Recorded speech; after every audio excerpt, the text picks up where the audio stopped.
Hey, welcome, David here.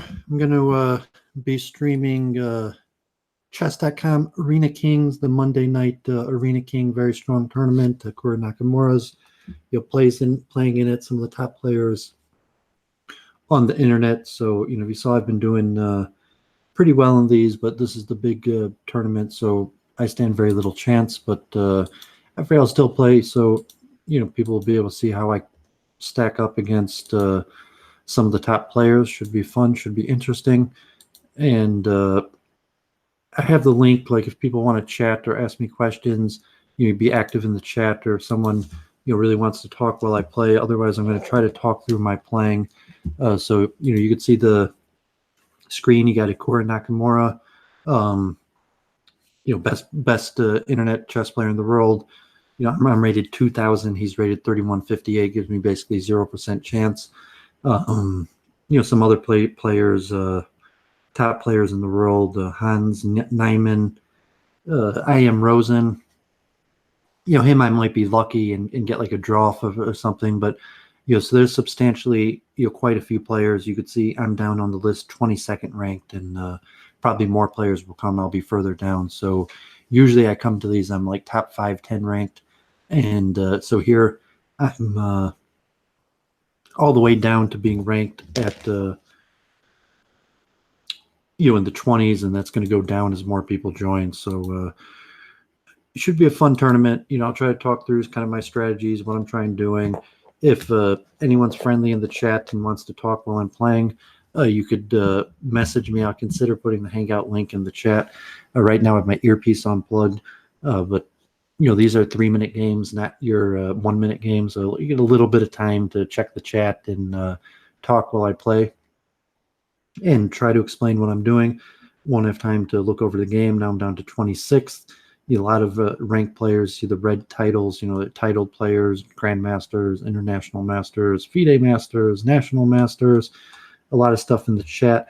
And I enjoy streaming chess, but you see like a lot of people are streaming chess. So, here you could see, watch, live. You got top players that are streaming also. So, people who are purely interested in improving their chess. There's better venues than me to get better at chess. I'm not sure if I put the link in the chat directly. If got it, whoever got it is, let me see if your channel, what I got on, I got 1 minute 22 seconds. You got 20 subscribers. I guess it looks like you stream video games. So I'm not sure if you want to talk to me while you're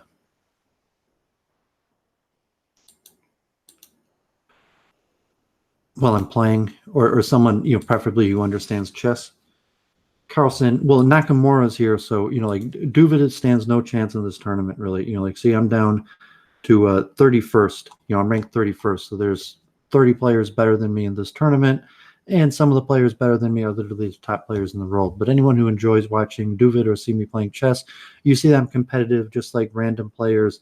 I do pretty good. I did that one the other day. I went 12-0-2, and I've looked. I only got 30 seconds, but you could see my awards. Like I've won 8 tournaments, second place 3 times, third place twice. So these days I'm doing pretty good. Like in just your regular 1-minute tournament, I'm winning almost half of them. I'm placing in the top, and some of those have hundreds of players. So let's get ready to rumble.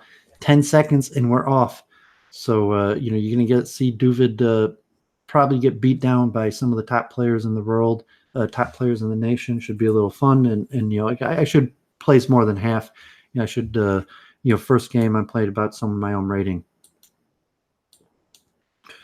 So I guess he plays Carol Khan, and my openings are horrible here. Like I have to learn something better. Like I keep on playing this advanced. I mean, it's a decent. I don't know if it's like the Labranoise or whatever variation they call this, and it's not that great. Like I really should learn something better. But as of now, I seem to play this every single game, and it's like it's probably, I don't know if it's like dubious, like it's guaranteed bad, but it's not going to win this tournament. Like I need better openings, and time is limited. So this is probably the best I'm going to be able to do with my ability and time to actually prepare and try to play chess. I mean, he could have tried, been slightly more aggressive. So, this is a decent position. I got. I probably should have taken with the knight, but I'm going to push pawn up right away. This pawn's defended. I got my threats. I'm not sure if I can push f6 immediately. So this game is looking decent. I got a minor advantage. I think I got 11 people in the chat. Some people watching. Anthony's 1500 ranked at bullet. Okay, he takes. Take with the queen. So I like my position now. I guess I take. He takes with the bishop, and I probably push with my pawn, and that may or may not have been the best move. I guess I take the. Oh, I'm in check. I thought I could have taken the pawn check and won a pawn, but no. So I'm threatening to win a pawn, and if he takes, I take with check.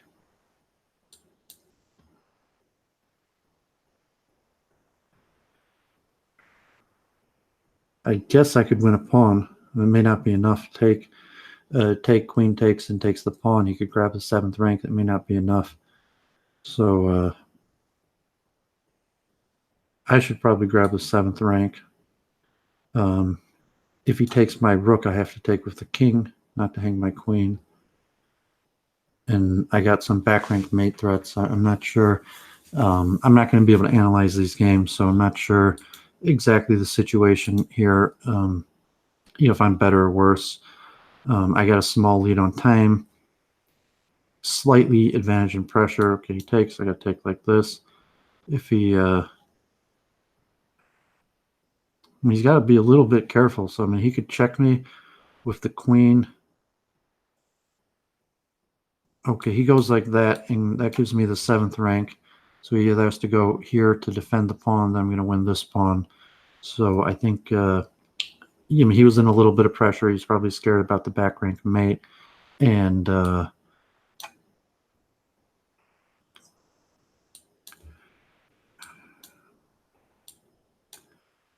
let's see. I guess I go back. So I do have a time advantage.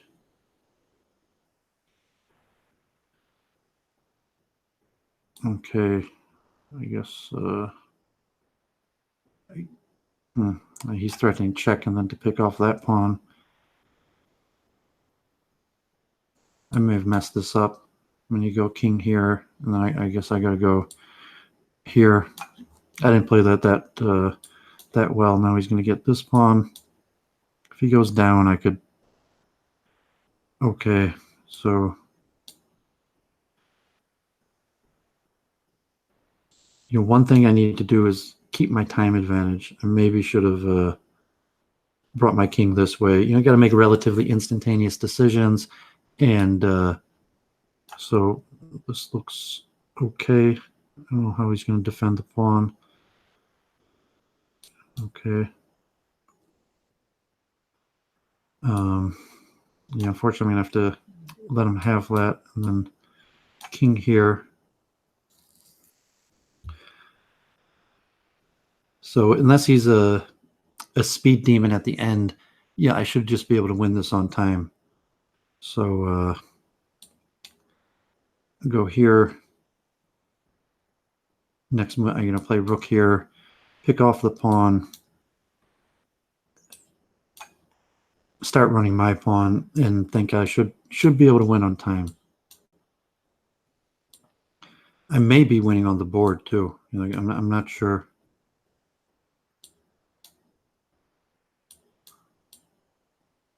Yeah, I guess I have 2 passed pawns, so I think I'm winning here technically on the board also. But I'm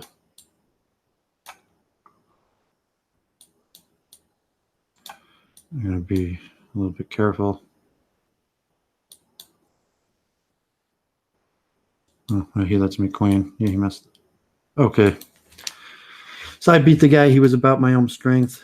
Good game. See what's up next. And, someone really wants to come on and chat, like chess related. So now I'm playing an FM. This guy's substantially higher rated than me. You're not unbeatable. He's actually tied for first place. Because I guess he won 2 games very quickly. So this guy's not unbeatable. FIDE master, ranked player, and he's a full 200 points higher ranked than me. So expectations, he should win, but he's not like Nakamura, who reasonably should beat me every single game easily. And he doesn't seem particularly faster than me. These also, like, I get in basically the same position every single game. I guess trade. I got my knight. If he takes with a pawn, I bring my knight in, and I guess he has to bring his bishop back.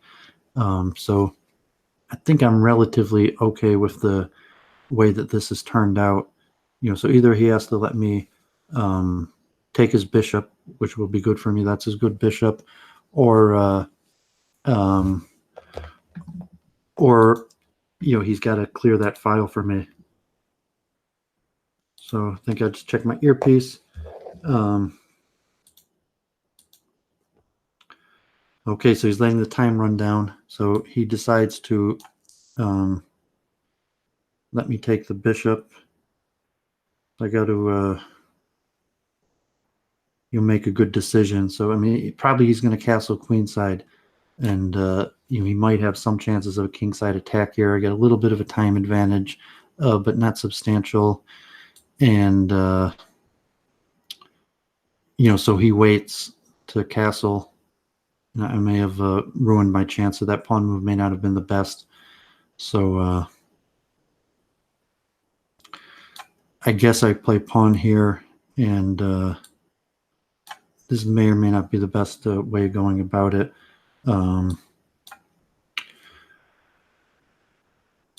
Okay. I guess I'm going to play queen here.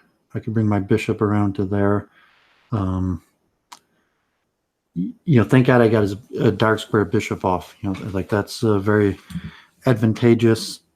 Try to bring my bishop around here. I hope I'm not in danger of entrapping my queen. I have to think about that. But as of now, this looks all right. I think I'm going to bring my bishop in here. I don't see immediately how he could trap my queen, but I have to worry about that.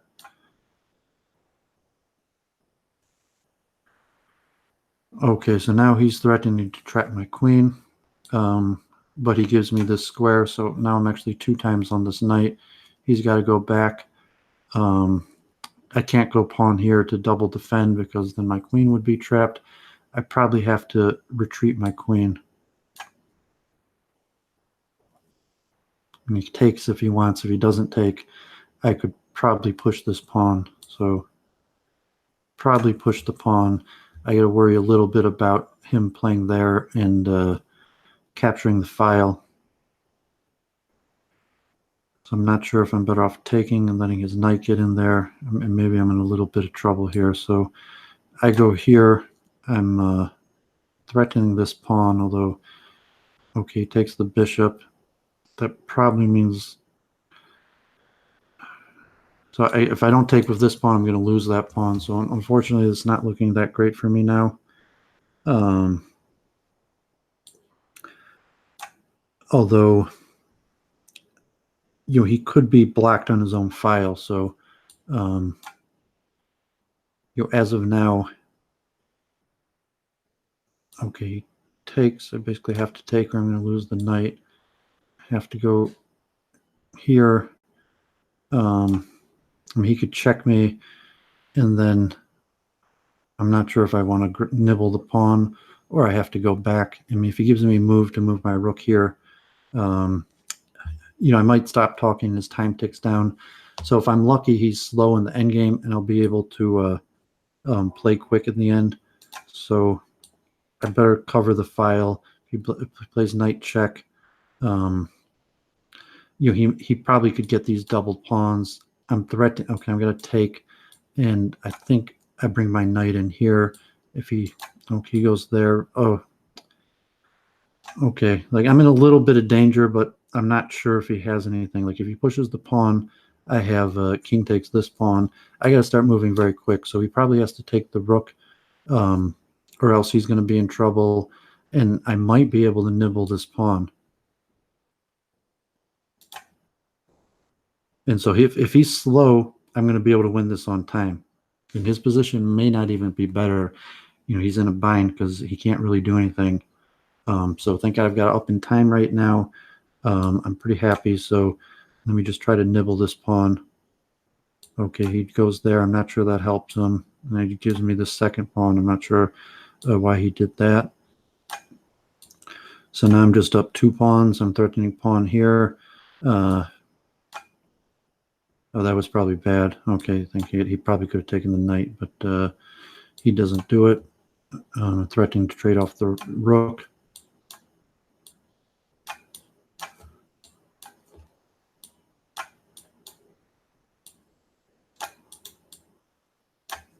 I just got to move quick.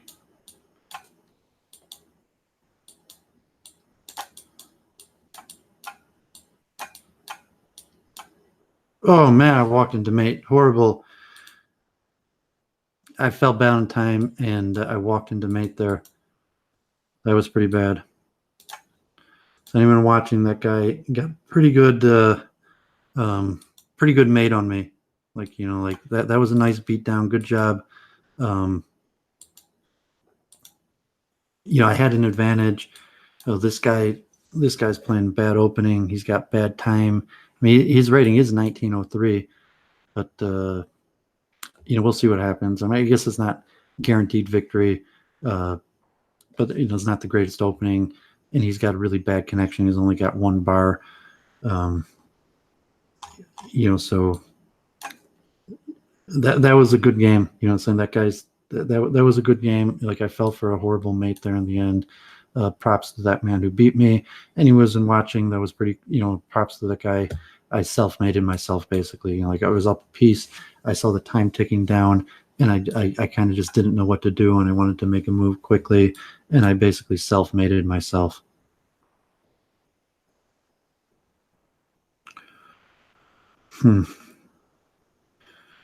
Okay. Yeah, I don't really want to trap myself in. I mean, if he plays pawn here and he locks everything up, um, you know, that's kind of annoying. You know, I could open up this way, or I could try to open it up this way.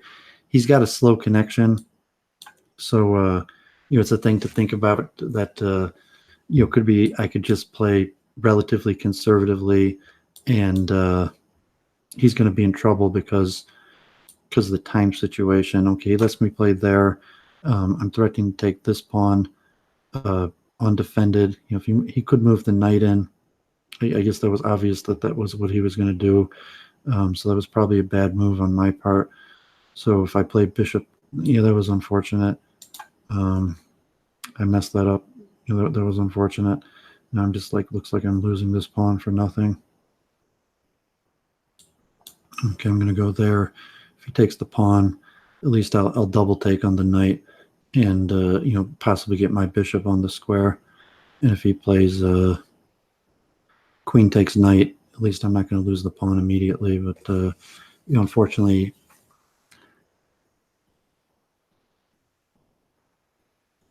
I may have overextended my center, you know, so that, you know, I might lose a pawn.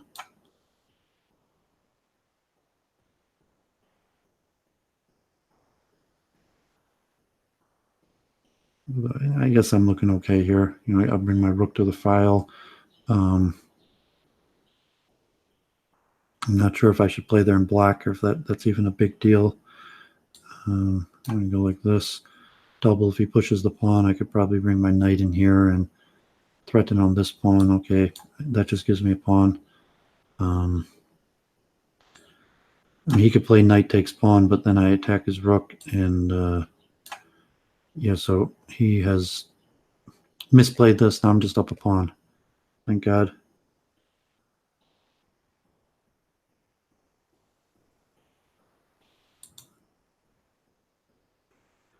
Okay, yeah, Jennifer, thanks for joining. Yeah, I'm pretty good. Like, you would get better at chess just from watching me and bring my knight in.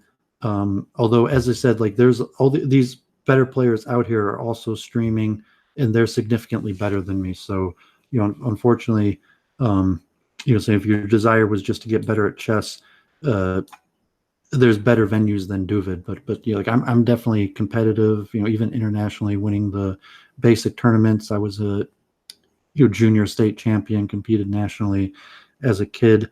But their players significantly better than me. So I guess I'm just going to snap.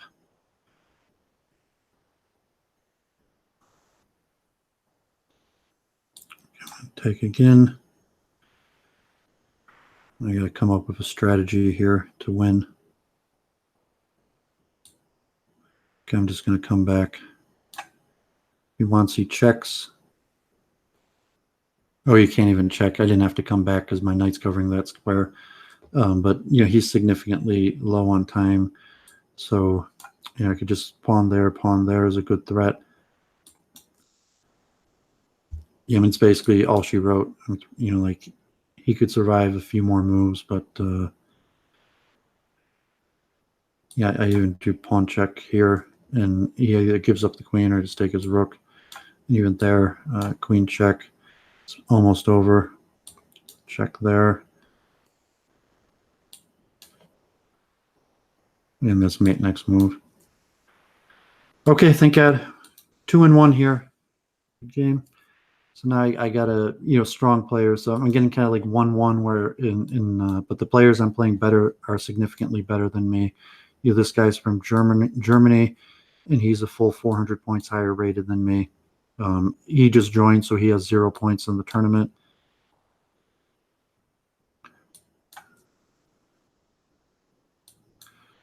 Okay.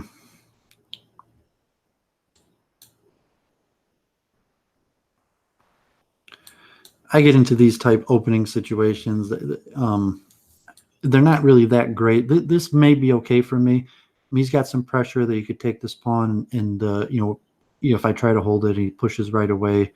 Yeah, I got to be a little bit careful, but at the same time, so if I castle, I could consider just playing King F. I can consider just bringing my king here because he can't really bring any pieces. He's put all of his stuff on the queen side, so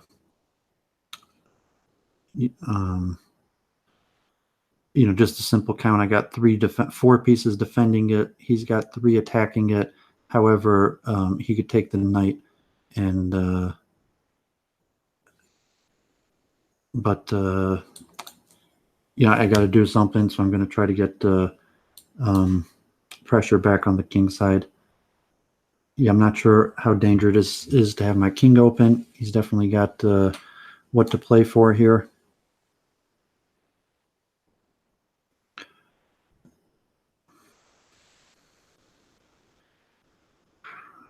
So I think I could take. I mean, because I'm on his rook. If he takes the bishop, I'm taking his rook. So I mean, he almost has to play queen takes knight. So I guess that's what I got to do. I'm not sure. That leaves me up in exchange. So I mean, I got to be careful. He's threatening. Like, I really can't give him this pawn here. He's definitely got what to play for. He's got knight coming in, a lot of pressure. If I try to play queen here, he's got possibly knight coming in. If he played knight there immediately, I'd probably just take the bishop. But so I'm up material. Like, he's given me some material. Some guy JG's asking me about, God forbid, the Epstein case, and I don't really have any comment on that. It's interesting.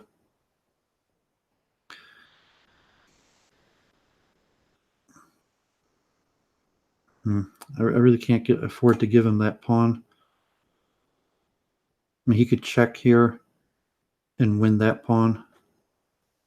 I don't want to get too far behind on time. I'm a little bit down on time, so I gotta be mindful of that also. I probably got to take, otherwise I'm gonna be in some trouble. I'm not sure if I should run this way. So now that he's played there, I guess I gave him that pawn, which may have been a mistake. But I guess I'll try pawn there. May or may not be good, but if he takes, it opens up the rook file. Yeah, I got to move. So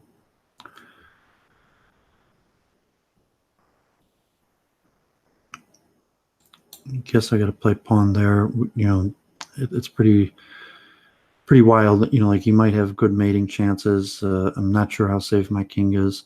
You know, that's what I figured he'd do. You know, like he's got possibly knight there. Check. So if I do pawn takes, and then I'm not sure where I bring my king back. If I bring my king here, I got to be extremely worrisome about time also. So here's basically my only square. If I put king there, he has all types of forks. I'm threatening bishop takes pawn also, so pretty unclear, pretty wild position. You know, I popped it into a computer or something. It'd be interesting to say what's actually going on.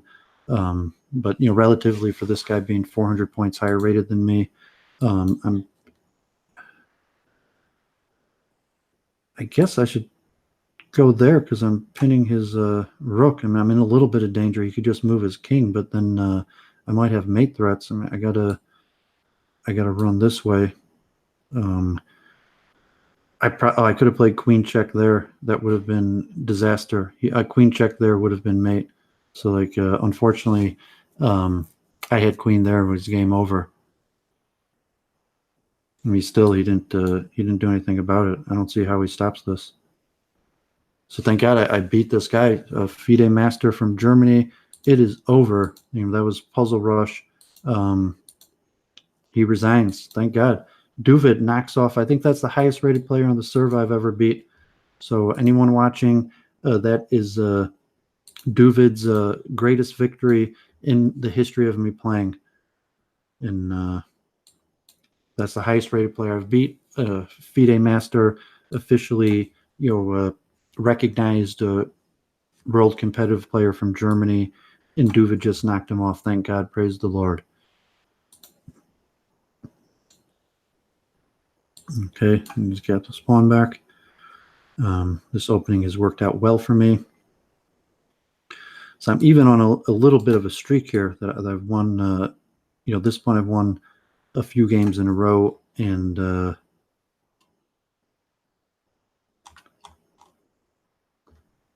you know, so I get the bonus streaks. You get more points. You know, so you see the I guess Nakamura lost a game, but you get more you know, bonus points when you win multiple games in a row. So I think that's, I don't even know my record. So pretty happy here. You know, I'm 3-1 here, and playing strongest players I've ever played. So that's why I'm streaming here. I'm going to look at this later. I may not be that interesting for people watching. I guess if someone's saying my brother, if they mean my backgammon brother, my brother has a backgammon channel. He's right now, I may be better than him at chess. I mean, historically, my brother was much better than me at chess, but at this point, it could be I'm better than my brother at chess because he's out of practice. But my brother has largely switched to backgammon. He's got a channel where he plays backgammon.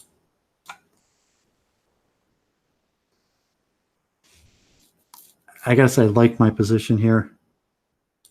I'm not, you know, materials even, but I gotta say I like my position here. You know, like he's farther away from attack than I am, and he looks to be on the defensive.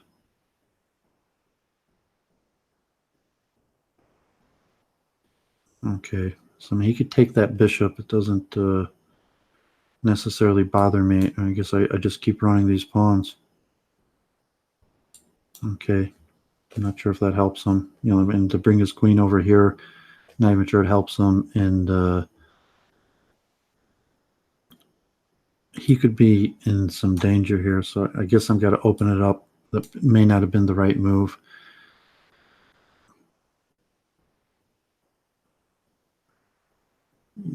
may have been premature.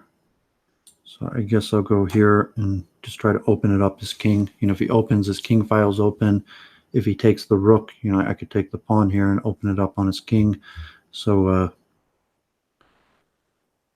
I'm not sure if he has any threat there. So I'm just going to take, and I guess I'm going to use this rook. I'm not sure which rook to use, but I'm going to go for this one.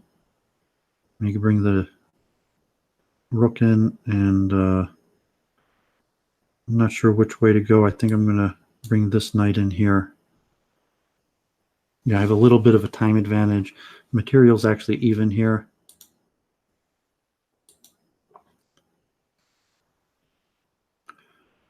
Okay, he solidifies. Not sure if knight there is beneficial. I'm gonna think quick. Do I just take and allow him to bring his knight in? Do I have anything? I guess I'll try to bring my knight in. I'm not sure if that's how good that was.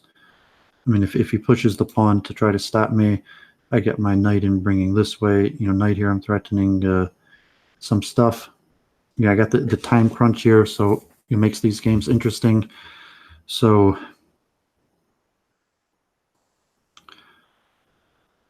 yeah, I think because the okay.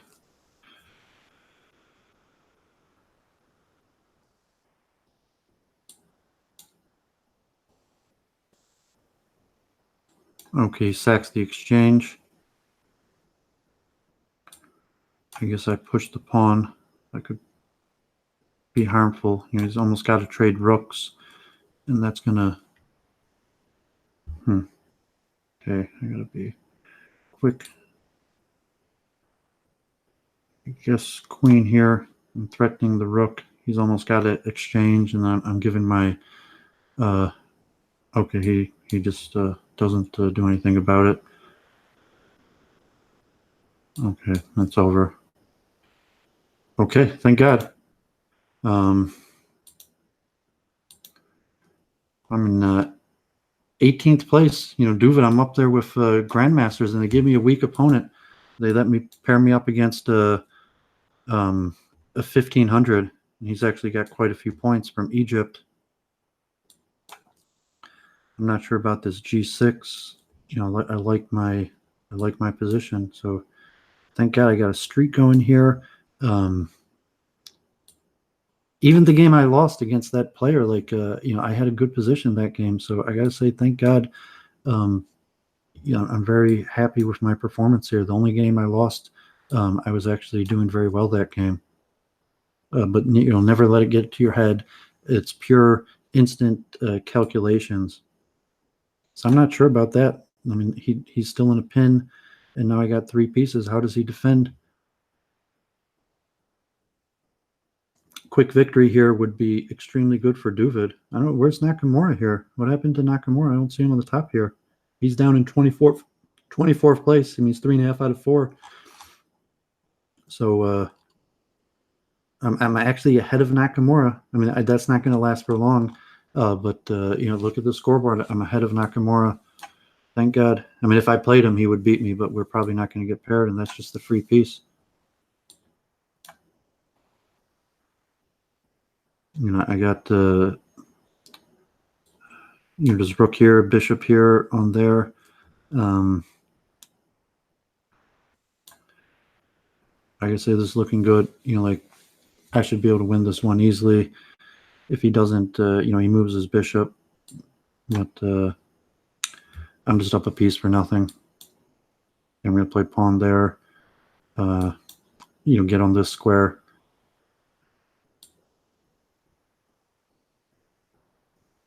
I'm not sure about that. Yeah, I think I just pushed pawn there. Can't. And yeah, I think he's in trouble. I mean, my king gets there in time. I hold on to the pawn. This game is over. I mean, he could play it out, but this game's over. I don't even have to take. I mean, I could have taken, but you know, he can't bring his king up. because of the pawn queens. So this is just an easy victory. He doesn't have to resign, but it'd probably be beneficial for him to just resign. Move on to the next game. Okay, he resigns. Okay, so I got another strong player, 20, a little bit better than me. Duvid is in 12th place. I'm 5 out of 6 here. Thank God. I've won 5 out of 6 games. Now, I mean, Nakamura is way better, but I'm saying currently in this tournament, and the ratings aren't skewed in a way where you play the highest rated players. They just pair you immediately as you win, and they almost have a pairing system where they pair you up against players your own rating. So Nakamura is obviously a better player than me. That's not even a question. But related to the way this tournament is structured, I have currently won more games than he has. So I'm ahead of him in the standings.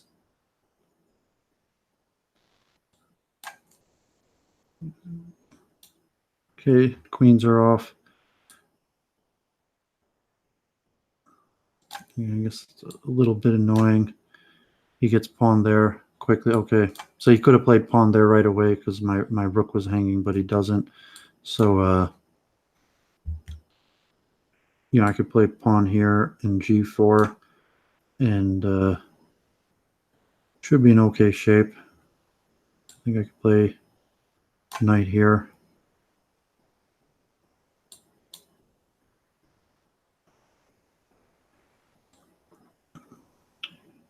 He goes back. Okay, takes. Goes that way. Okay, could be a little bit drawish here, but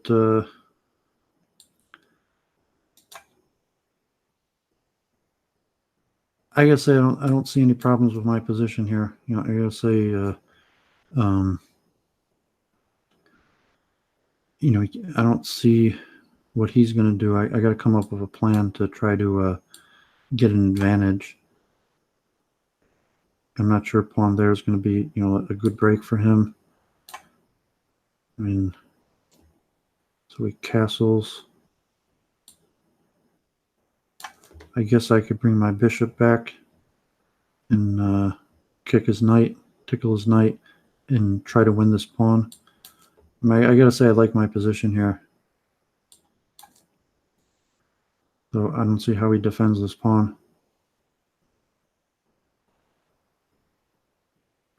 Okay, he doesn't.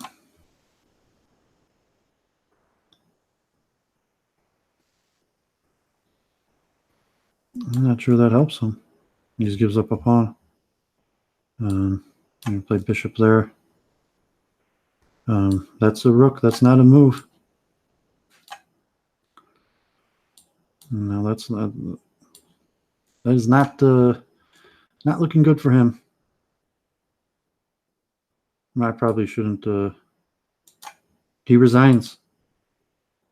Wow, Duvid. Thank God. Look at the Duvid is on the top in the top 10. Thank God. Like Duvid on the scoreboard with some of the top players in the world. Thank God. Anyone's watching this right now. I gotta say thank God. I'm right now 6 out of 7, playing very strong competition. This man is from. I forget what DZ is. If anyone in the chat knows the country DZ, it's probably an Arab country. I'm not sure, like Far East Muslim country. Anyone know DZ? So, it relieves pressure if he pushes the pawn. He doesn't push the pawn. He trades. Okay, now so this is a pretty comfortable. I think I've largely achieved equality. Even if he trades, that's fine. I think I've largely achieved equality here, so I'm going to be happy with that.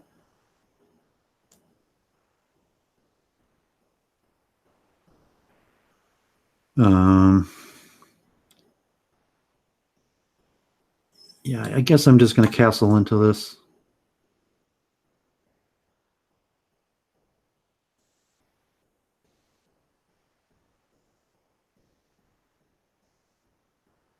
Yeah, I do have bishop here, so if he tries to try pawn there right away, I have bishop there. Um,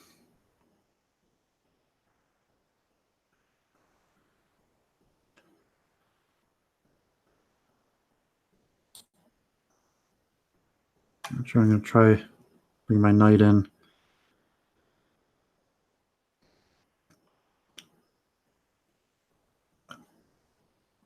I'm reasonably satisfied with my position here. Not 100% sure. Like if he lets me take his bishop, that's probably good for me. So now like I've gained a lot of points. I'm up 40 rating points right now. Because I got a 5-game streak going on here. So I'm gonna snap.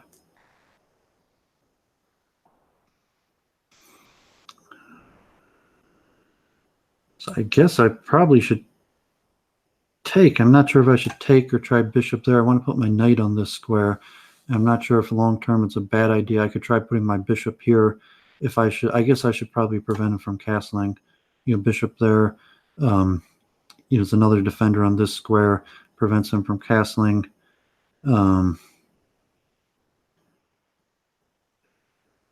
He could bring his knight in there. I'm not sure that's such a big threat. I'm threatening maybe even bishop here. Okay, so he needs to trade bishops. He realizes he's in a little bit of trouble. That could put me in a little bit of a bind. He's got to come back with the knight because he could bring his knight in here. So I need to discourage that, because if he tries that right away, I'm hitting this pawn. So he goes there. I'm not sure if I could.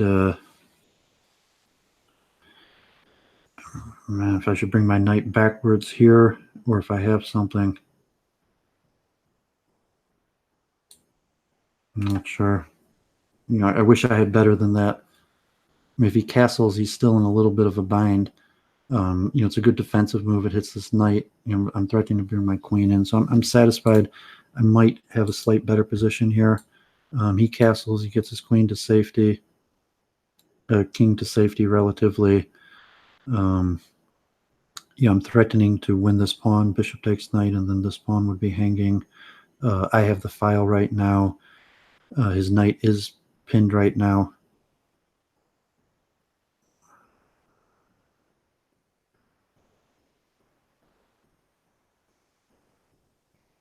Guess I bring my knight here. I'm not sure because he's still pinned. He can't bring his knight in.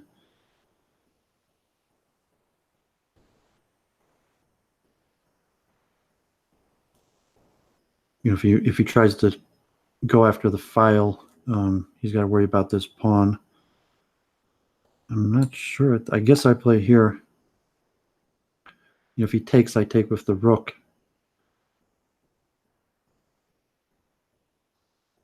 Well, maybe that's not as good as I thought. I guess I take with the pawn, and then I could win this pawn. Unless he trades queens. And if he trades queens, I probably... Okay, that's... Okay, I'm going to have to blitz this out.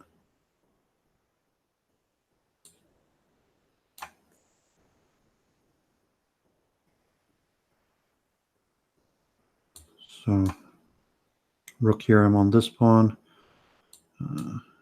Doubles up here.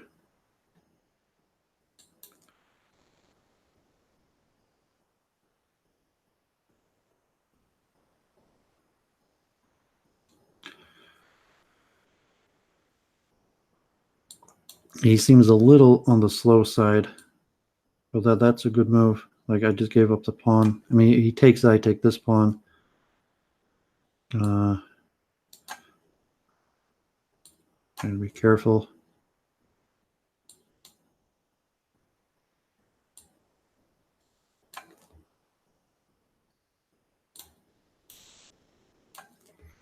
I just gotta go for a time win.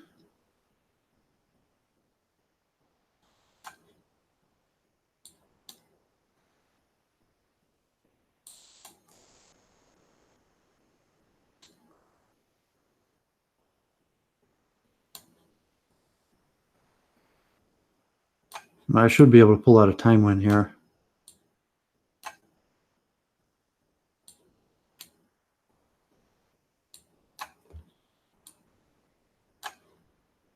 That's actually trouble. Wow. Another win. Duvid on the top 10, in the top 10. 7 out of 8, playing strong players. This guy is now, another 2,300. This guy, rating wise has a significantly good chance. He just goes straight for, this H4, H5 stuff. I probably got to take.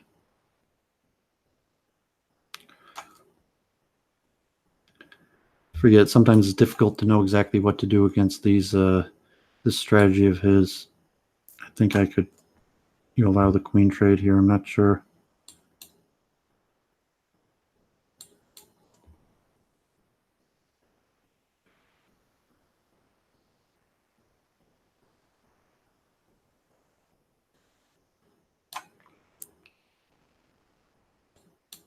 I might have messed that up. Knight there may have been better. I gotta play for pawn here right away, prevent his knight from coming in. That could be annoying. If I play knight here, he could, he's going to win a pawn.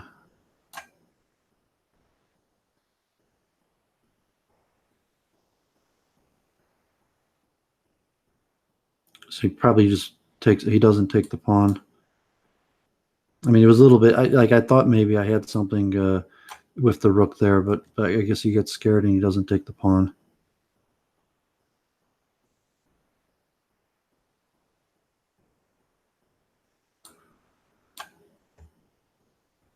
So pawn here, king up. Okay, king here.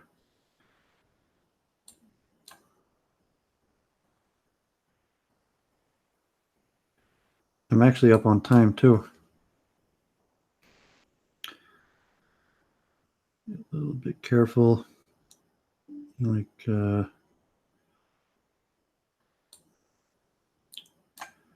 be a little bit careful. I don't really like this, but that was probably just dumb. That was dumb. Now I'm in trouble, but it may not be over.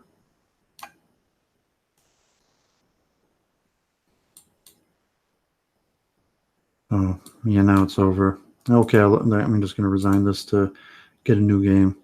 So there goes my streak.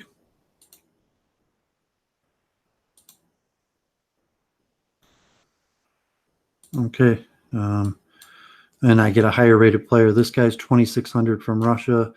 I'm still in 10th place. There's over 260 players. I'm ahead of Nakamura. Nakamura's in 13th place. So praise the Lord. This is bad. I'm not supposed to do that. Like, I'm already in trouble. I've already played into relatively poor variations.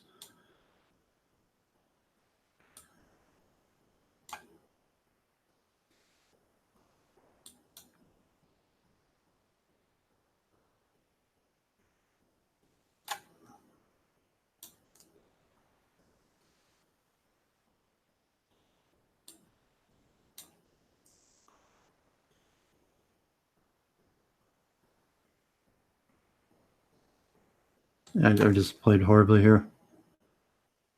I mean, it's not end of the world horribly. Like, I haven't lost the game yet, but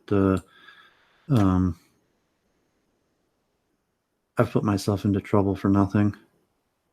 I may be able to rework my pieces and unwind, but it's not looking good.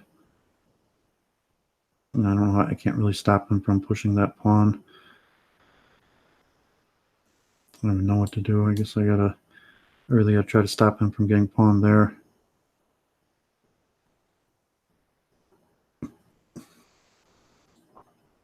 This got to be horrible.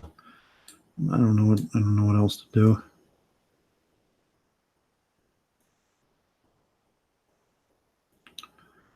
Okay, I gotta go here. Bring my knight back. Okay, I don't have any other choice.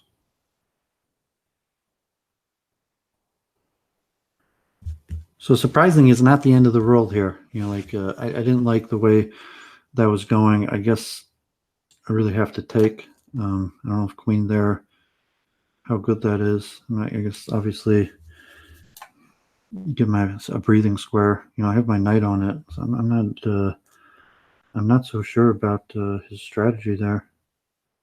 Oh, yeah, that was bad. That was definitely walked right into that. I don't even know. I got like nothing. This is really bad. I don't even have a good square to run to. This is looking bad. I mean,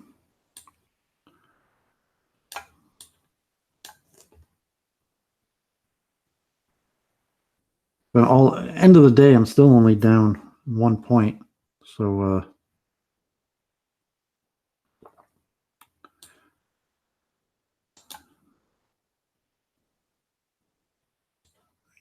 guess I'm going to go here. I mean, it's not that great, but I mean, if he takes, I'm going to do queen check and get the queens off. But this guy's also up a bunch of time, so I got to get the queens off. My pieces are not in good situation.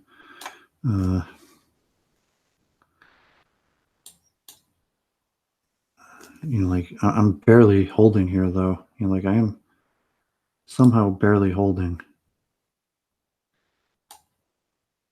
Although, you could probably just play rook there, and I got to go bishop there, and it's going to fall apart. Okay, I'm just going to resign this. Okay. So I get a weaker opponent. Again, this guy's actually got more points than me. So Nakamura's ahead of me again. Duvid's escapade there has came to an end. Now I'm 7-3. And that's basically, you could see all these extremely strong players here that are significantly better than me. That so it's somewhat luck of the pairings.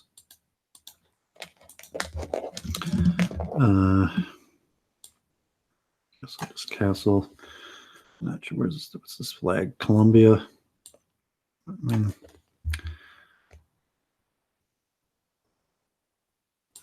I'm not sure how great this guy's strategy is.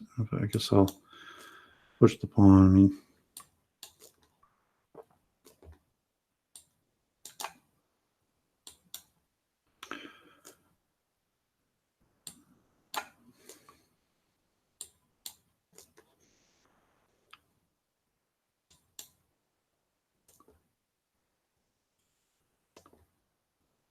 this bishop isn't worth anything. If he takes my dark squared bishop, that's completely fine. Questions whether I could play pawn here right away. I guess I'm going to go pawn here right away. If he, checks me, I have to trade. That's fine. He doesn't look like he has. I mean, so even though my king is on this side, I mean, he could try to go queen side, but I think I got to open it up. And that's a pawn. I think I got to take it. I think I got to take that.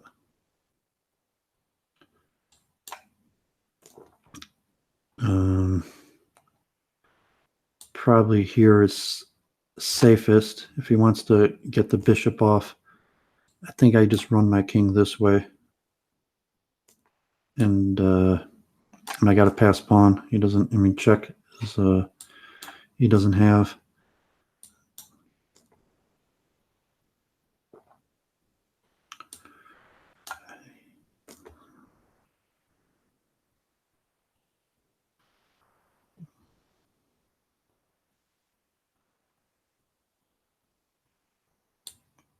Not sure. I have a queen here. I'm not sure how I get my knight in. So now I'm going to block here. Maybe bring my king up.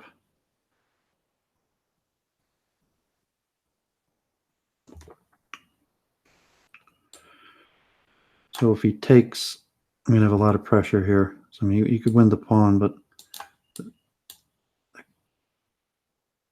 he probably has to. But I'm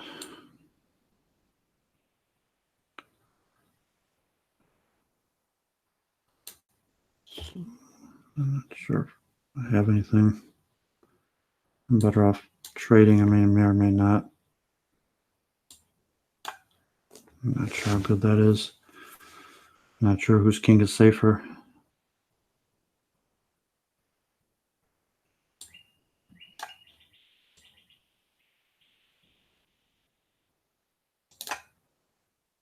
I'm not sure if here check is, if that's enough.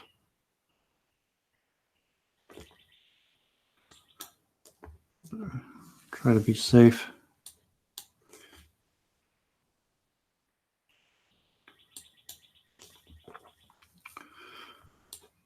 Okay, that's mate threat.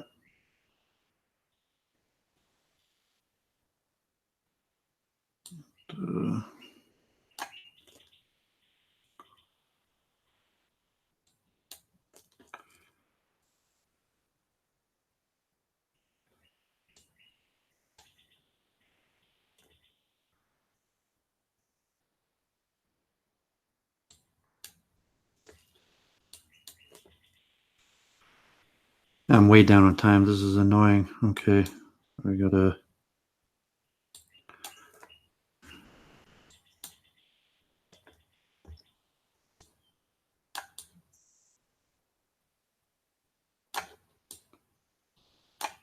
I got a bad bishop.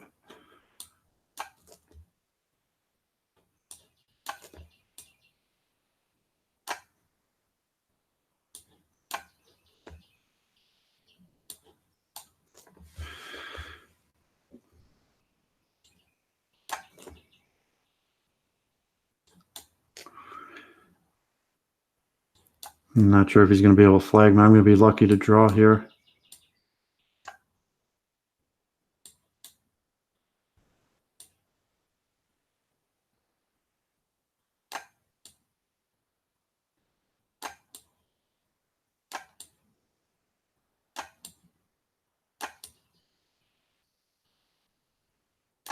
Oh, I should have played king there. Okay. I think I did get 1 point for that draw. Okay, not sure if anything interesting is happening in the chat. So I need a winning streak here. I'm down to 21st. Because I really need to win that game. I probably can't play pawn there. Where's the? I know Papua New Guinea. I haven't even seen that flag before. Papua New Guinea flag.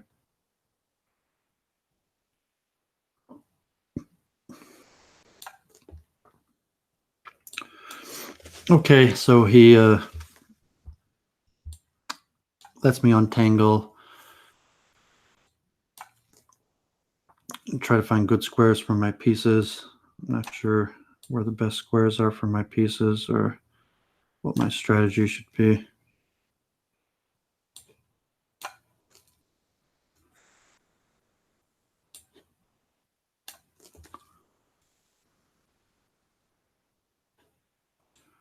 Okay, not sure where he's going from there. I guess he could go there.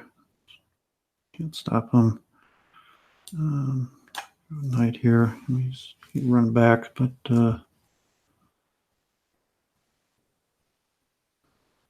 okay. Pawn.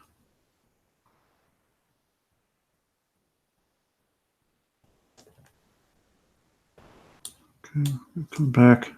Not sure if you play pawn there right away. Probably just take it. Otherwise, I might reroute my knight. Not sure. Just my knight there immediately. I think I'm okay here. I gotta, think of a plan. I don't have a plan right now. So, but came to a relatively even game.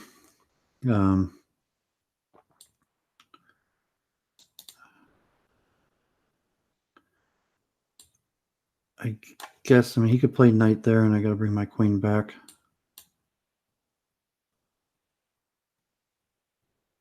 If all the pieces are gonna come off,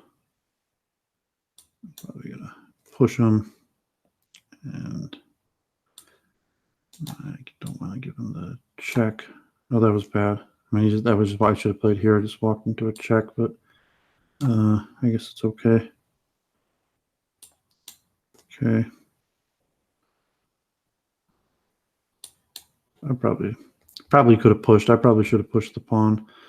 So now he pushes. I'm not sure. I'm probably going to push pawn here. And I got to aim for some kind of pawn break here. G4 is next. I'm up a few seconds, slight time lead. Okay. I guess I fight for the file. Bishop here is coming.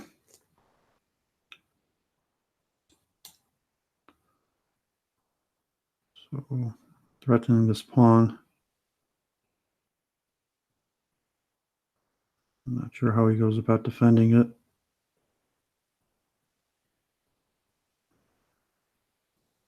Okay, he does nothing, so I probably got to take.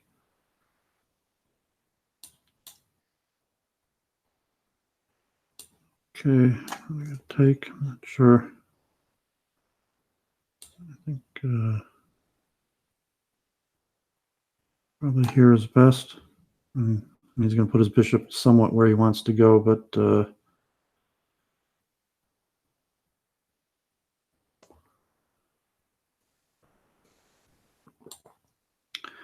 move up. I mean, if he checks, I'm just going to keep moving up.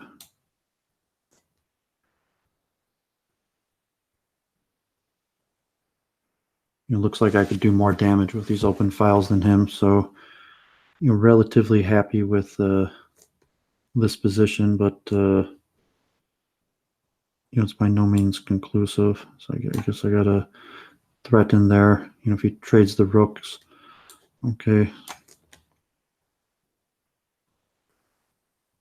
So, and he probably pushes the pawn. If I let him attack the rook, he's going to push the pawn. So this, I bring my king in, maybe here.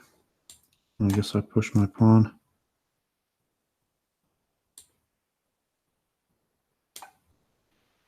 Push my pawn again. If he checks, I'll bring my king up.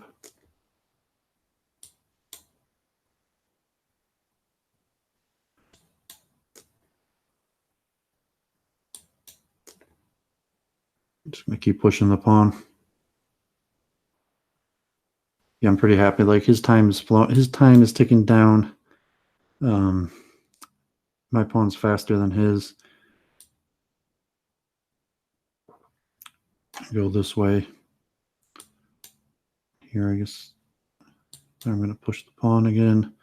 King here. I got, I guess I just pushed the pawn. Oh, I need a mate threat. Where's my mate threat?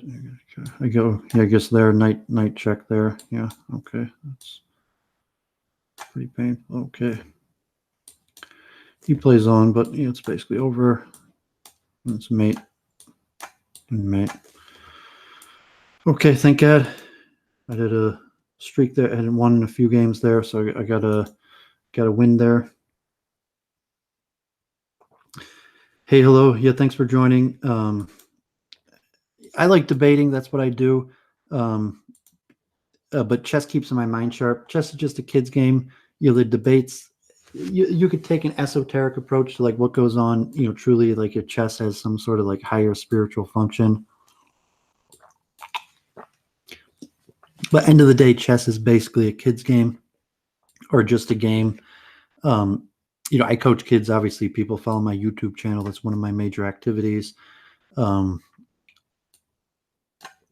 Okay. Yeah, this one I usually, push here and so I'm close it off and give me the king side attack. If he, give him the queen side attack. And I think he messed that up. Now I have a pretty strong pressure. He did not play that in the most opportune way. So that's going to give me relatively strong chances of a kingside attack with minor counterplay. If he had got a way to push pawn to c5, that would have been better for him. And he could bring the knight there and push the pawn and try to do something, but he did not do that in the opportune way. And okay,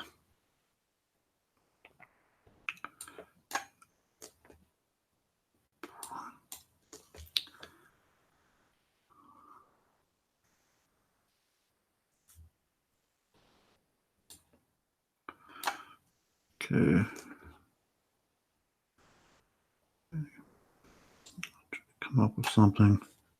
Takes, but it pushed, threatened the pawn there. Okay.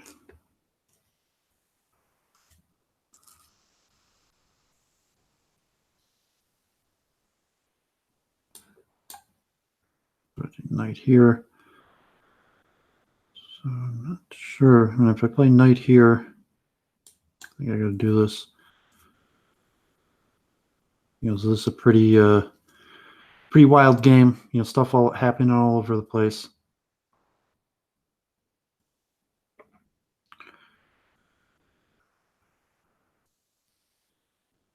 I think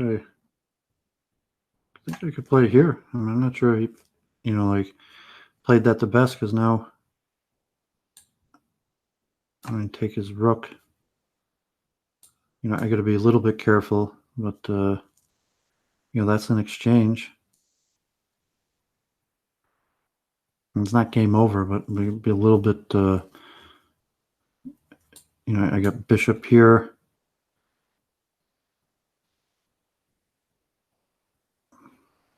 I probably shouldn't have given that pawn so quickly, but I got bishop here and checkmate threats. So he trades and try running the pawn right away.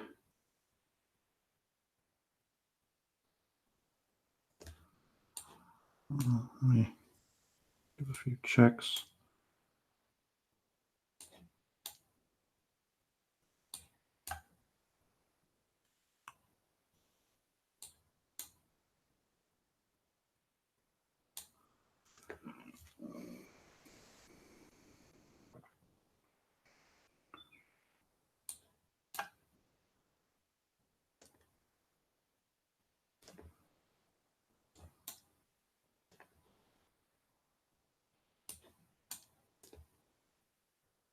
Oh, I messed that up. That was horrible.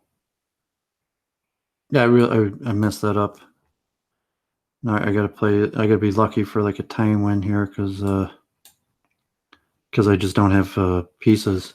I mean, it's possible I could come up with something here, but I could nip off this pawn. Although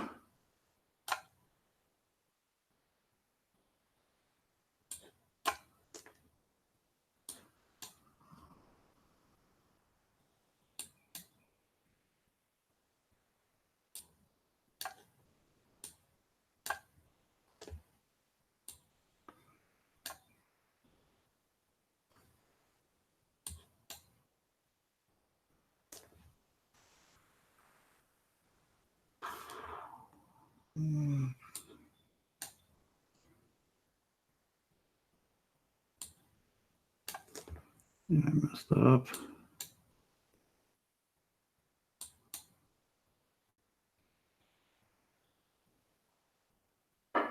Oh! Oh, that was horrible. That was utterly horrible.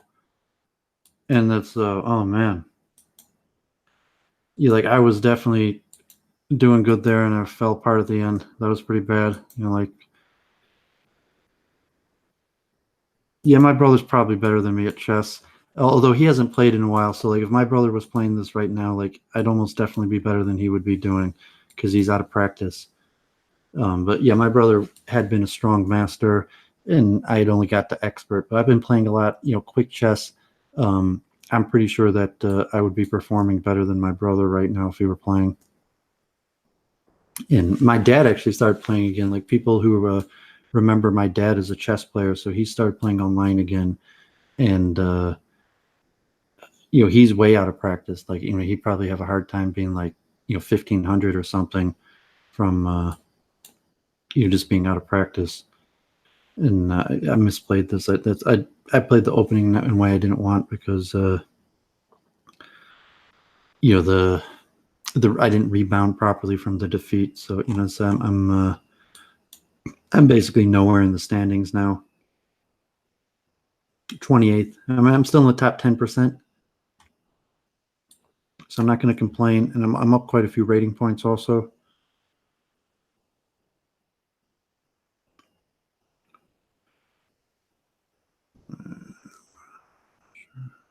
I don't even know what I want to do with this. I guess take. If he takes with the pawn, it's best. Come up way to untangle. Looking pretty ugly. I gotta say this. Not looking that good. Connect my rooks.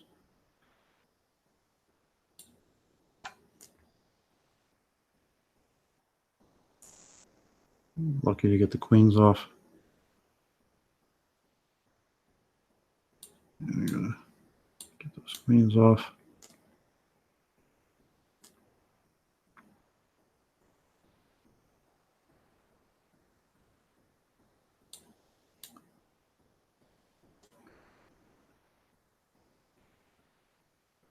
Might be able to play g4 and try to unwind. If he does en passant, take with the knight. So, I could even take with a pawn, but yeah, I guess I'm gonna take with a pawn. This rook is temporarily out of play.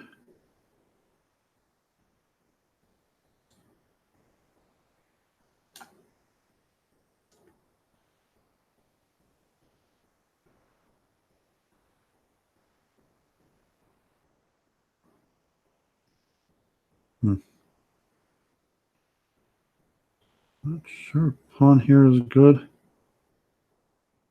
Bishop here. Bishop there. He plays rook there. I don't know if that helps. Pawn there. He probably do bishop takes knight. I guess I just got to take the pawn. I need to take this pawn, but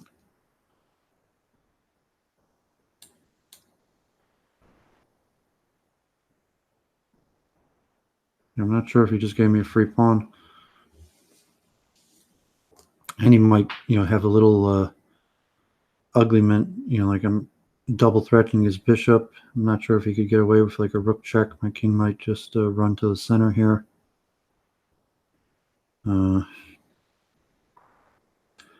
Probably gotta just run to the center.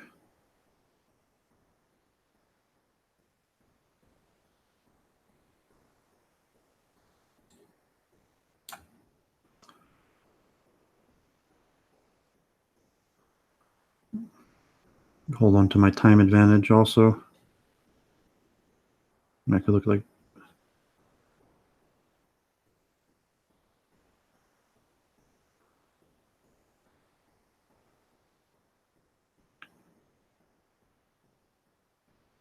not sure if bishop there helps. Play the, yeah, looks like I gotta do a bishop there, and because he put me in a check possibility. So I mean, he could have played there, but now I have rook check here. I'm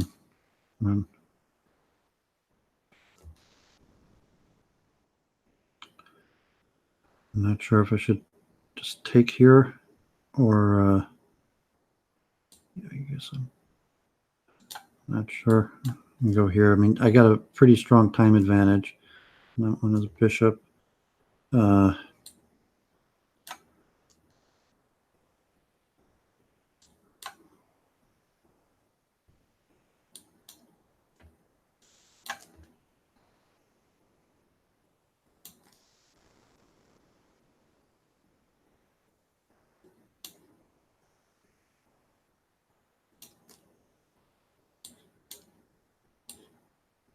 That's mate. Okay, walked into mate there. That's actually mate. Okay. So you gave me lower rated opponent. I'm out of the standing, basically. player from Egypt. Woman or a man, hard to tell from a picture. Oh, I don't know why he goes cheap. That's just dumb. Like he goes for this cheapo. I don't know why he did that. He just gives me his queen. That doesn't make sense. This guy went for the cheapo. It didn't work. Thank God. I'm not going to complain. This guy's higher rated than me. I'm not sure why he would have bothered trying for that cheapo. I've never once went for that cheapo. A lot of people do it. Not once have I ever tried playing for that cheapo. And, now he's, whatever, he's just on tilt. Okay, well, thank God. That was 12 rating points and a quick win. Put me back in some standing. I got another national master, Henrik. I'm pretty sure I played Henrik before. This guy looks familiar. Yeah, I tried the Grand Prix. He goes this way. He didn't go the most competitive version of this.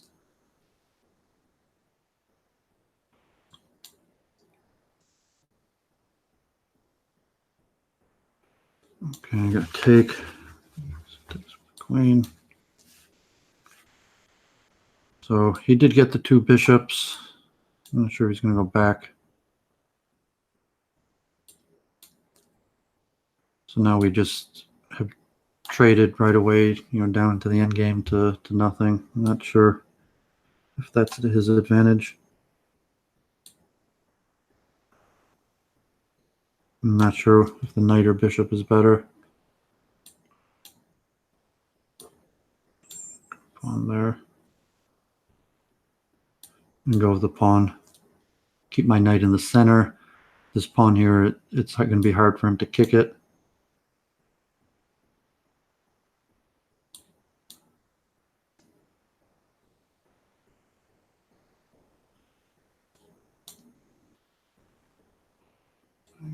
Guess. Okay, I guess I'm going to go there. If he takes, I have a rook here. He has pawn there, but then this pawn hangs.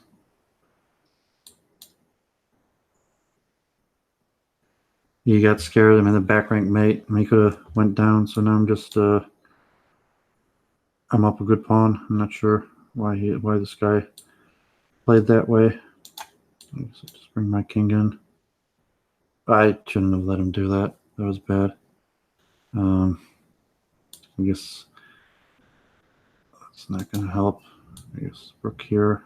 I got to attempt to remain in advantage. Let me go back, but I messed that up for no good reason.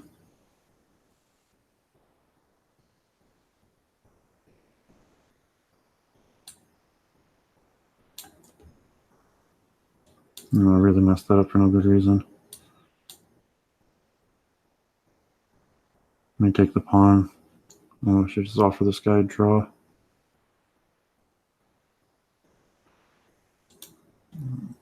Offer this guy a draw.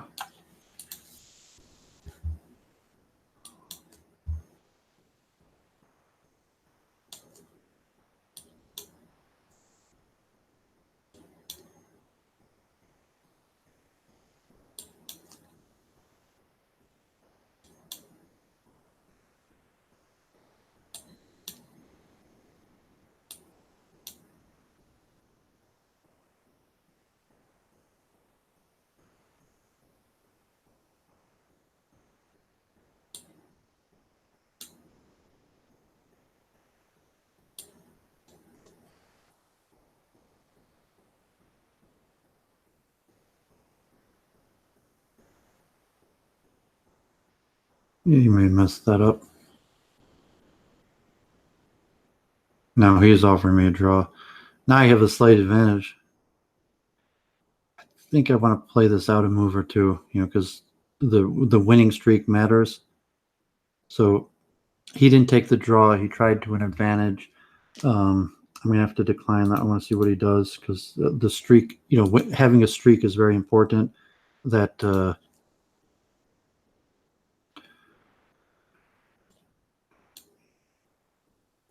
Now I get the rook behind my pawn. I guess he could block. Okay, yeah, so it's nothing. Okay, just went back around. Although,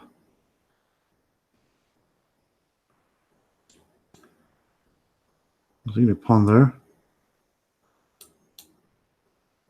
Okay, king back, rook here. He definitely gave me a little bit of play. I'm not sure, I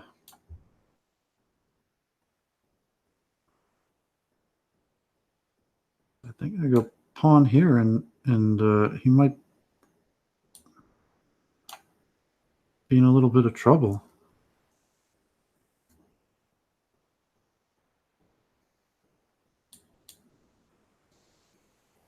I mean, he messed this up. Heinrich, you messed this up, my friend.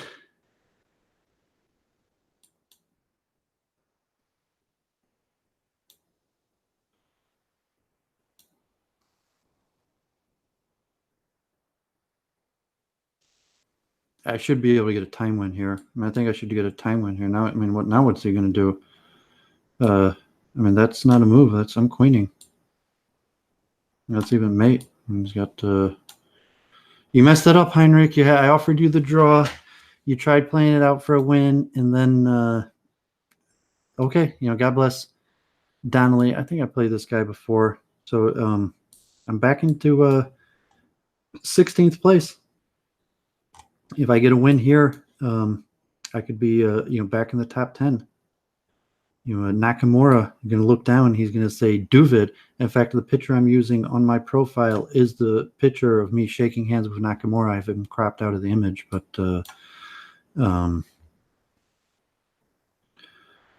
so thank God. I'm not sure about this. I'm not sure about how I'm playing this. I really messed this up. I messed this up real bad. This is horrible. I don't know if I'm straight lost. I'm going to sacrifice my queen. This is not looking good. Oh man, yeah, I messed it up. I played a error right. I can't resign. Won't even let me resign.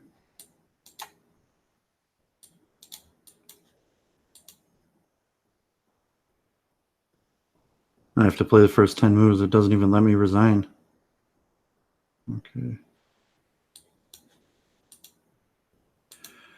Okay, so my quick win against Heinrich. My win against Heinrich was all for naught after losing that one. Now I get my tiger, my hillsap. He blocks it. Okay. He blocks it. So usually I try my kingside expansion, but he blocks it.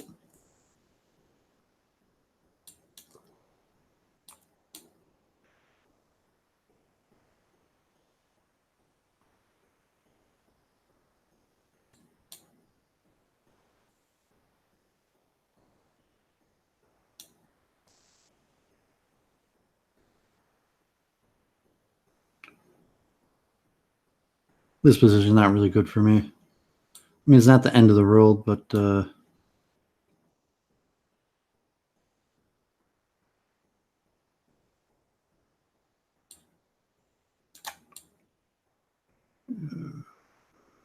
I'm defending this pawn. I mean, like knight here, knight here.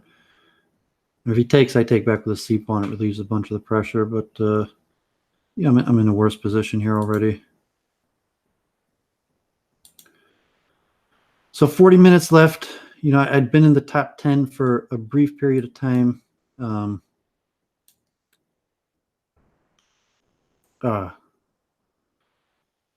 Yeah, that's an exchange. That's an exchange. Unfortunate.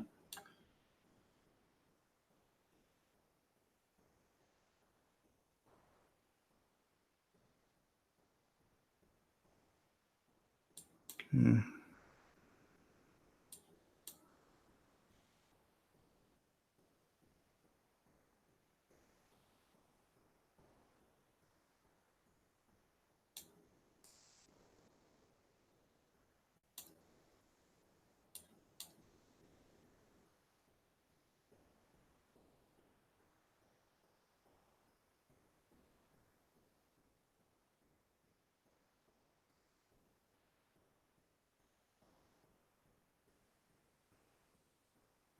Yeah, it's going to be hard to come back from this, but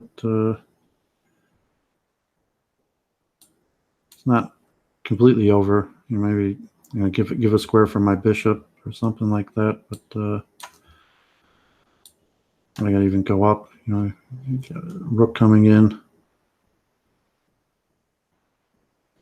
Oh, he gives me the pawn. And the mate. Yep. I'm at 20th place. And I got another strong player. Okay.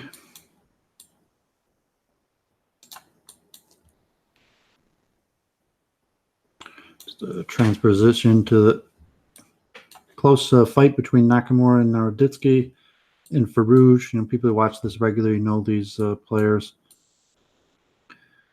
So I think I'm up on the scoreboard. I'm going to praise God. I'm happy with my performance.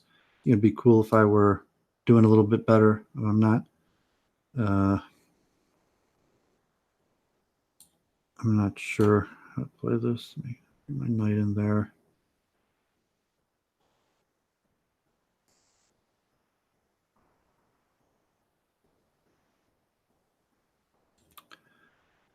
I guess I'm going to prepare b4 or something. So I guess if he brings his knight in, I can't stop him at this point. Let's go here. It's fine.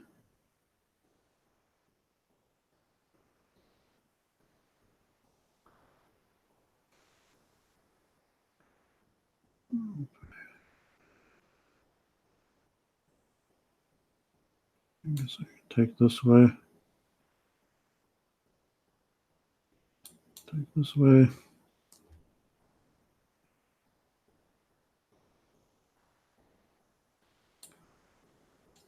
This way. And the knight in. So you got two bishops versus my two knights, but I'm not that upset with my position here, actually, because I don't want to give him that pawn right away. I don't know if my rook, I guess.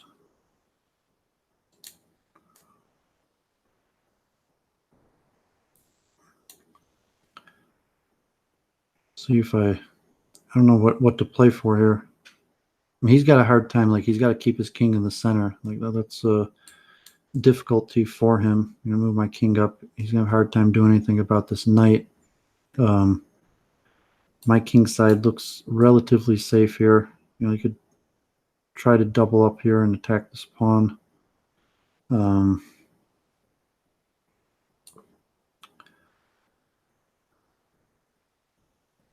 Get off. I can't give away that pawn. I guess I go here. I'm not really sure. Falling behind on time. So if he does move this rook, I have my queen threats coming around. I don't know if I have any sack threats like knight takes pawn, queen takes pawn. He just has bishop there, but it's something to keep in mind. I could consider rook takes rook, and he takes with the rook. He's probably have to go here. I mean, if he takes bishop takes knight, I don't think sacking his queen for the two rooks is going to be that great in this position. Catching up on time a little bit. Trying to talk through these games. I'm talking like 2 hours straight. Just basically just keep on talking about the moves I'm making. So I don't think I have a choice. If he wants to win that pawn, I'm going to have to let him and hope that I have some sort of counterattack here with opening up and his king being in the center. Because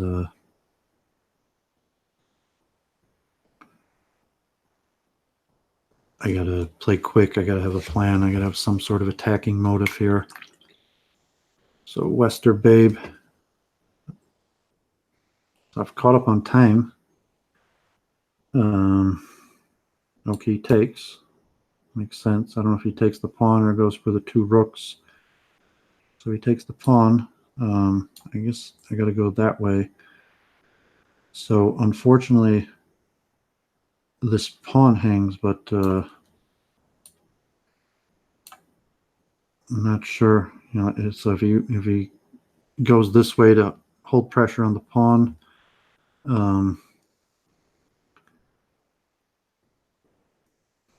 in a little bit of a bind.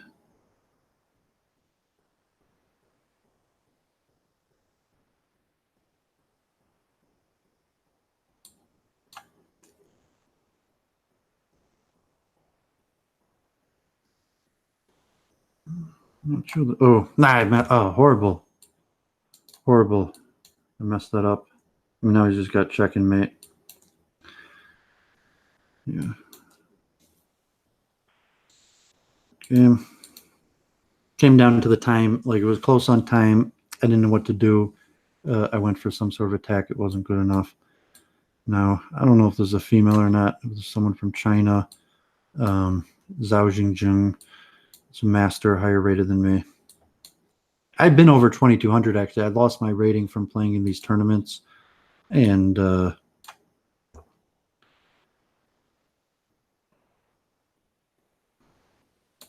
so I'd been like well over 2,200 for a while when I was just playing. But then when I started playing these tournaments, playing lower rated players, I'd went down. So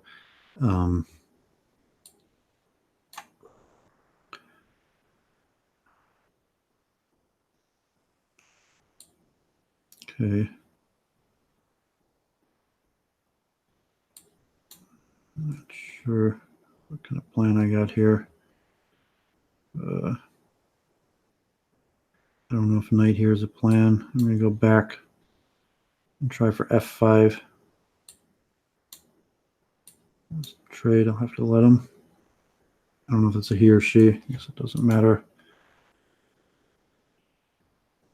Yeah, I mean, you could say that about losing to a girl, but like once you play for a while, you see that there's girls that are very good at chess, and you know, like I mean, just saying like you wouldn't want to lose to a girl in a fight or something, but you know, there's probably girls who could win. So certainly there's women out there who are very good at chess. So if you keep on playing, you're eventually going to come up against the ones that are better than you. Okay, I'm not sure.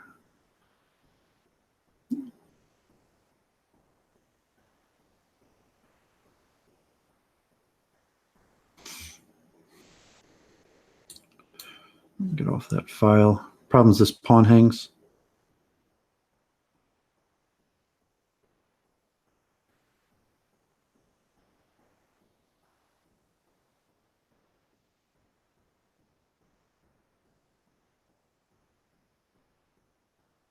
The problem is this pawn hangs, so I'm going to be a little bit careful. I don't want to lose that pawn and just have worst endgame like that. Although knight there. Also, I guess I could bring the rook in this pawn and come back on this pawn.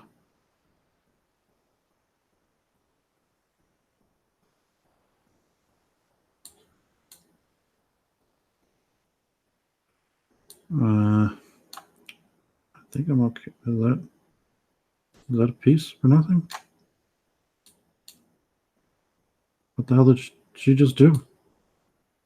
Oh, well, that is I mean, that is a fork. I can't take that because of the fork, but I don't have to take the rook. I mean, even if I take the rook, so if I take the rook and I allow the knight check, but I think I just you play like rook here or something.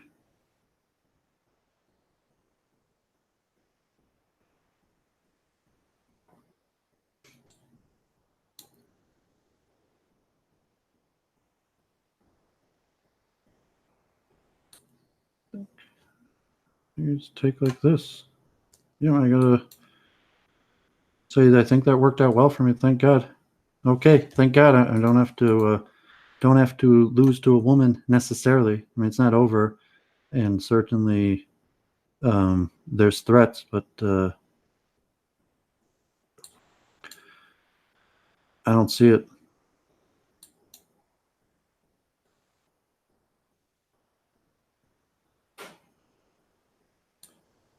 I don't see the threats. I mean, I see I don't see. You know, I even go king king there, and that's just not a move. And check on the pawn.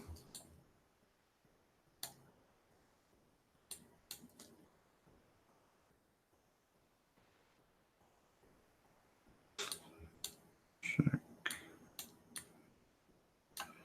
Yeah, I don't see it. I just gotta be quick. I mean, she's got a tiny chance of some sort of time victory, but that's it.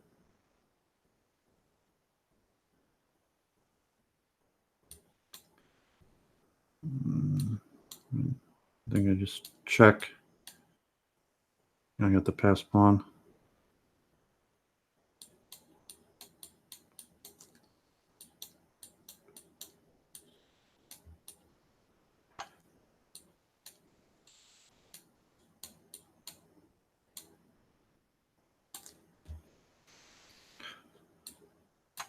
Okay, thank God.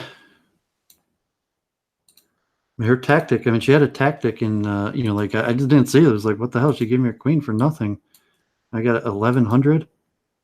What the hell? Okay, give me a chance to get another victory and maybe pop into the top 10. If I get some easy pairings. Uh, sometimes people are extremely underrated, but it's hard to imagine 1100 is going to beat me. Especially moves like that.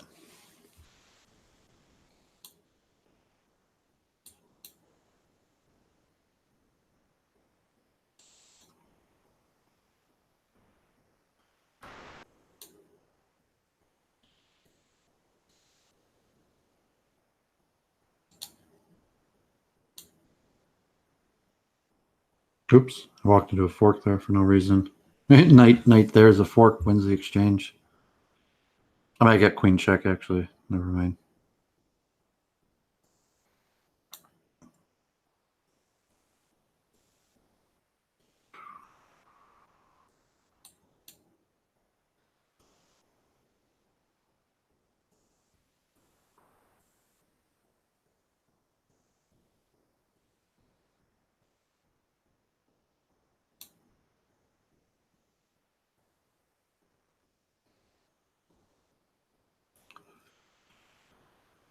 Okay.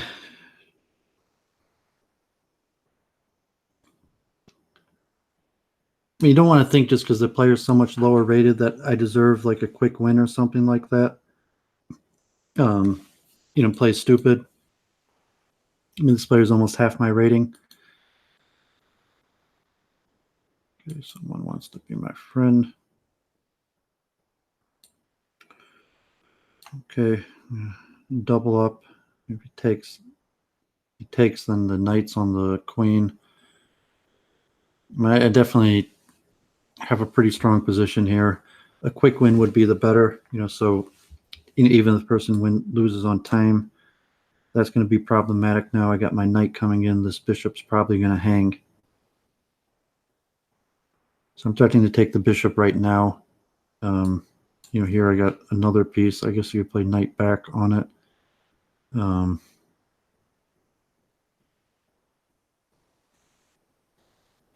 minimally, I get the pawn. I don't know if I have better.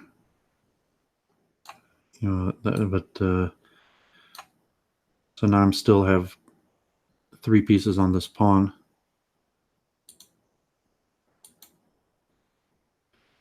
So this is looking pretty good. Like if I get this win and another win, I'm almost in the top 10. You see, there's quite a bit of a divide. You see, it goes down. Okay, let me take that free piece. I'm threatening this knight. You should take there, but you take here. But yes, I've won a whole piece. Down to 30 seconds. Okay, that's another piece. I'm on the queen.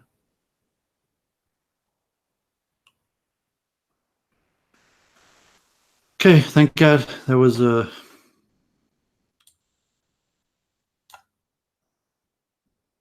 substantially lower rated player. Victory Thank God. I got like rook threat here and mate.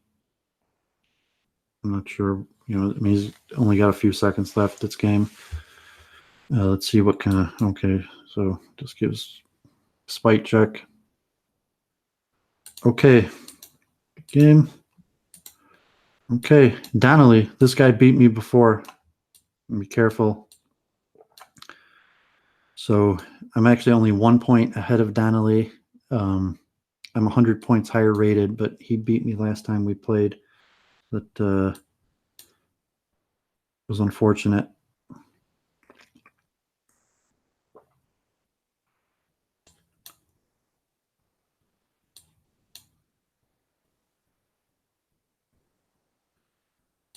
Yeah, I'm not so sure about that bishop there.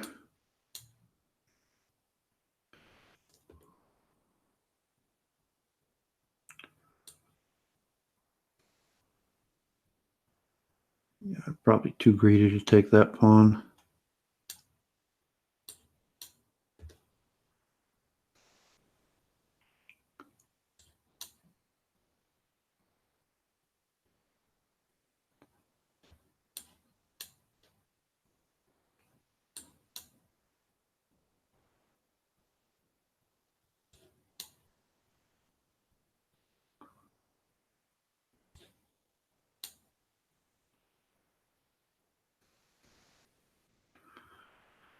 Not sure I have any advantage at all here. I mean, he left these holes around his king. So I mean, he probably should have traded off the knight for the bishop or whatever, but now I don't see where his knight's going to do from there. And I mean, it's not like I have a mate right away, but certainly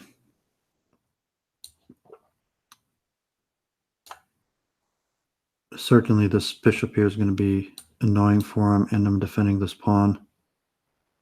You know, I already got back rank mate threats.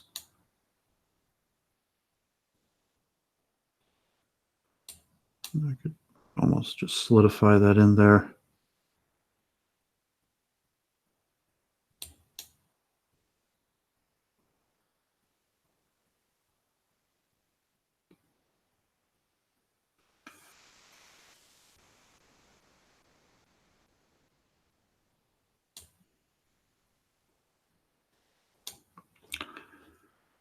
Not sure. Try this. Yep. Ideas of bishop here.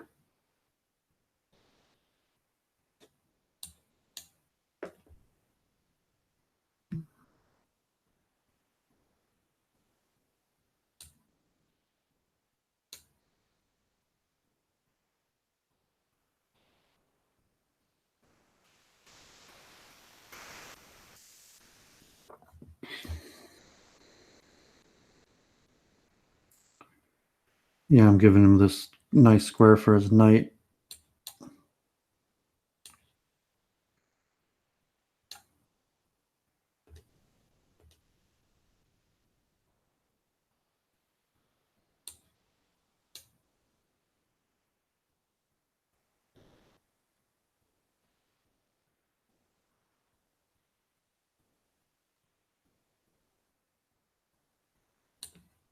I'm not sure if that helps him or not.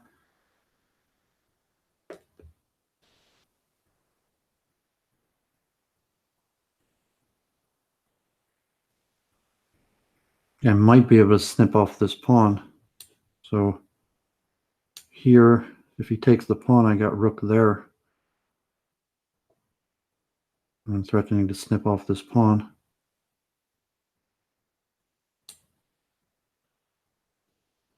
And he does have check.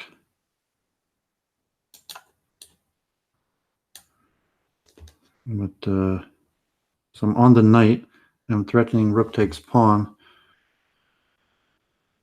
I got a substantial time advantage. I gotta say, I like my chances here.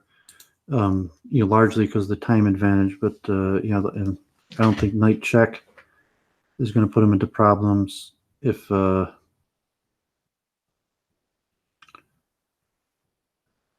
he's just letting the time tick down. So take, Go here. Check. Go here. I mean, he gives the exchange, but check is even better. Now I win a whole rook. It is over. Okay, Donnelly, you beat me the first time. My friend from Colombia.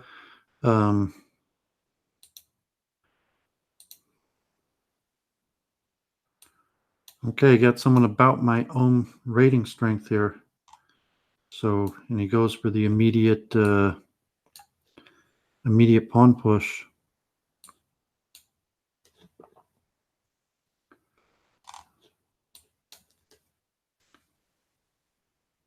Oops, that was bad. I mean, he could have.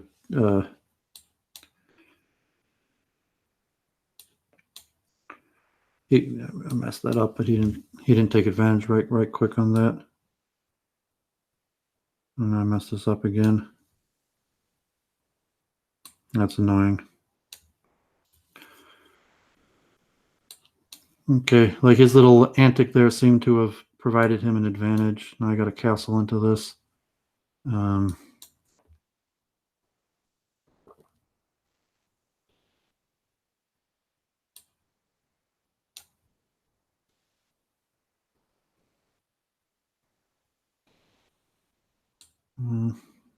Where's he go? Back.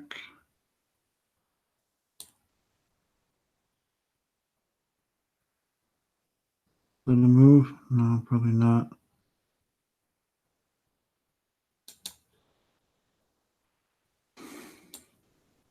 Probably gotta let him castle. Yeah, unfortunately, this.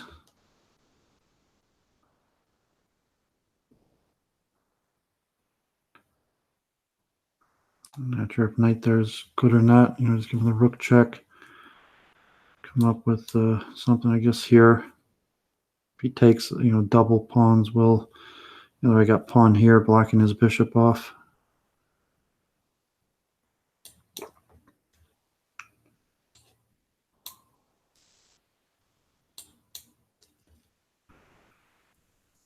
Okay, so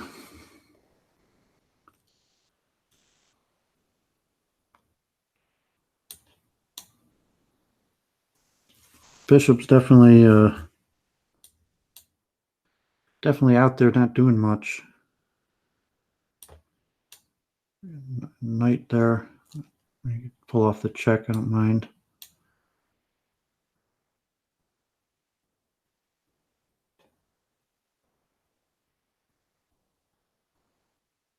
Come back and attack the pawn. He's up a little bit of time. Be careful of that. Try this rook here.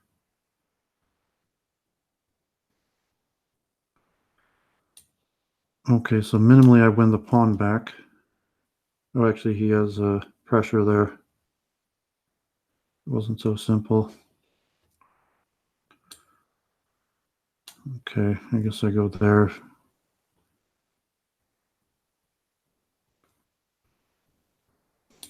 I guess I go here.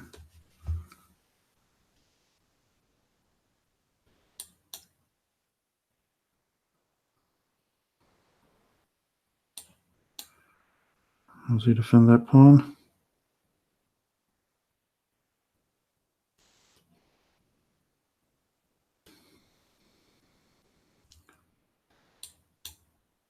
Fine.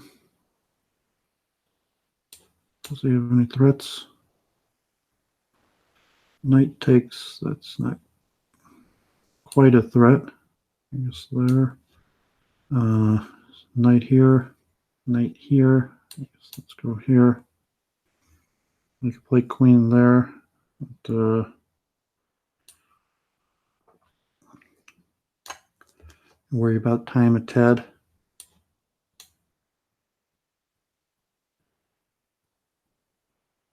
Okay, yeah, he probably should have pinned me, but he didn't.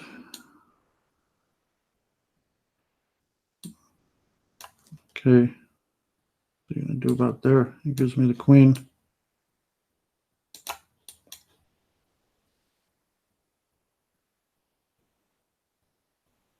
Yeah, you just got to play extremely quick here. Like, I'm definitely pretty happy with what's going on here. Let's see. I mean, he's got knight there, but I don't see that knight check, rook check there. That was my idea. Oops. I thought he was going to play king here. So I have a queen here is definitely a threat. I'm threatening mate in two different ways. He doesn't even have a check. It is over. Thank God. Do I enter the top 10? No, I'm still not top 10, but if I get a lucky low pairing, nope. I think I've played this guy before. I don't know if I played him this tournament. Planet Chess Club. We've definitely had run-ins before. Duvid is in 16th place. Not in. I am Rosen. Paul from St. Petersburg is only a point or two ahead of me. So I'm definitely extremely happy with my performance. I'm almost over 2,100. I've gained over 70 rating points, but that's not a move. Okay, he made a mistake, pretty bad mistake. I don't know. Right here. I even defend the pawn. Okay, I mean, that's not immediate game over, but he certainly did not intend to play it like that. Okay.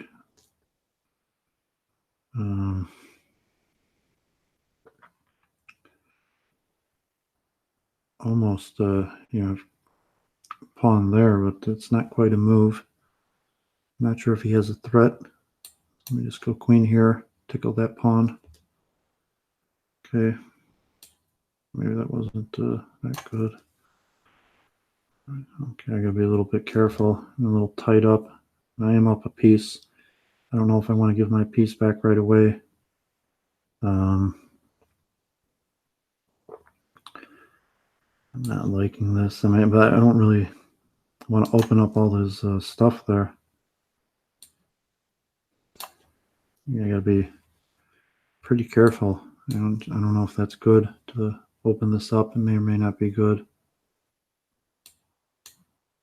That's probably just bad. So I probably did not play that well.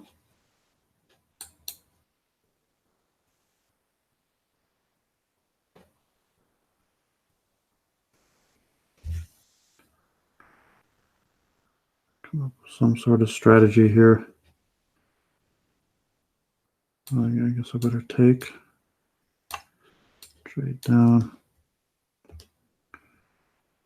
Knight in. I guess I better defend that pawn.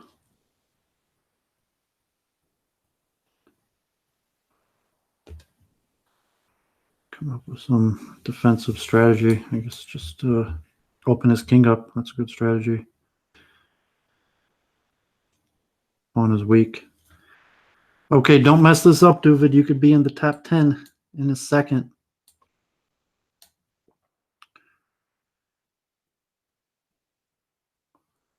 I'm up a piece for a pawn. He's got a tiny time advantage. I'm threatening this pawn. I could push my pawn here. Like, this is definitely a good position. If I don't mess this up, I should win. What did he just play? Okay, so he plays there. That's fine. We trade. I take with a knight. I'm still up a piece. Okay, take there. But how much of a threat that check is, but if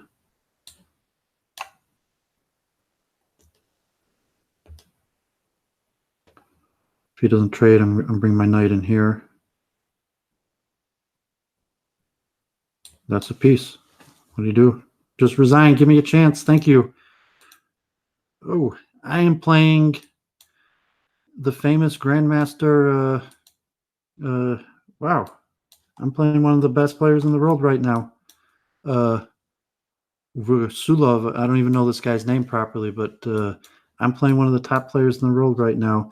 Anyone watching Duvid right now, I'm legitimately playing one of the top grandmasters on the chess server. Take that. And I actually have a good position even. Ironically, I have a good position. I got my knight here. He's got... okay.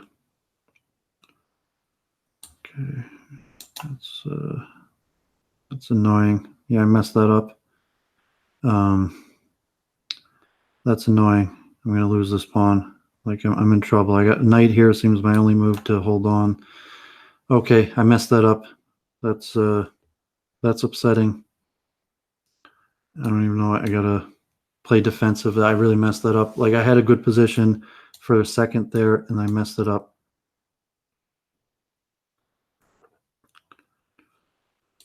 Okay, well...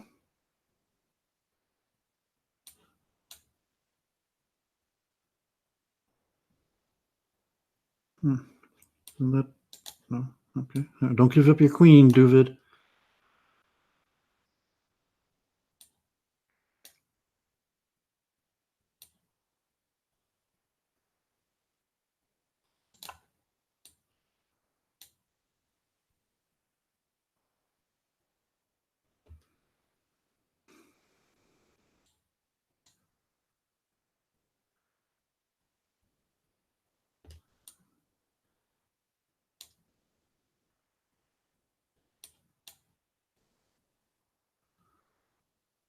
He's got an advantage here, but surprisingly, I'm almost holding my own here. Against one of the top grandmasters on the server.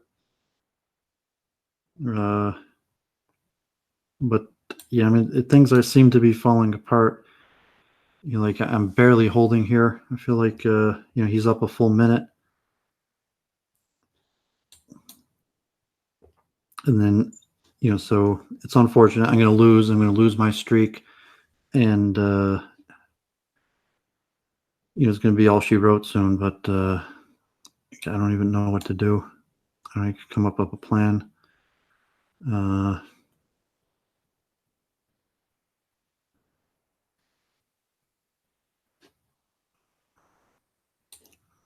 guess might as well play aggressively. Are we playing? Well, I guess I gotta take. I'm gonna bring my rook back. Knight check. Isn't that a pawn? Oh no, it didn't work. He could take the rook, but I mean, I guess I do get. Oh no, I lose. Okay, good job, Rouge. I got. Okay, an honor to play you, Mr. Azerbaijan.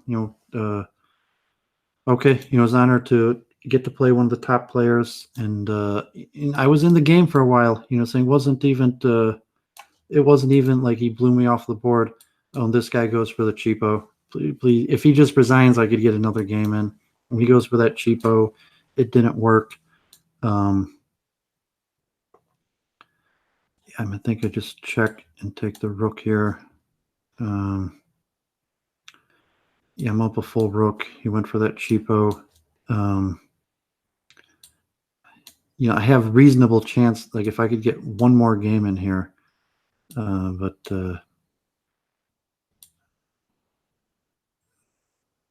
okay, he's got something back. I don't know why he did that. I mean, he could have played pawn there and went for something.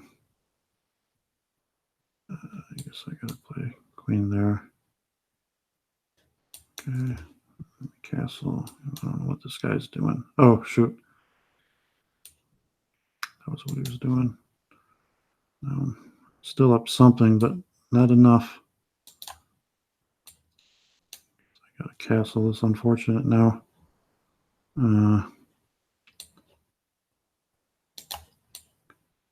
It's unfortunate. I misplayed this. Now I'm only up a pawn. Okay, that was unfortunate. I'm only up a pawn, and quick victory. I could have had another game. He's actually, I guess, ahead of me by one. So that's his reason for, I guess, wanting a quick victory. But that might hurt.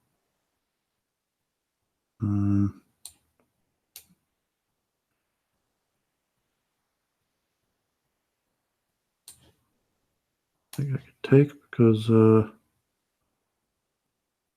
king there is on the pawn. Queen there. I'm not sure. Yeah, I don't think he played that right. I mean, he can't take the knight because then I got check. I mean, I think I might be in a little trouble. Not sure I'm on his rook here. Check. Check. I'm not sure if I'm finishing him off or not. Unfortunately, I'm probably not going to get another game in here.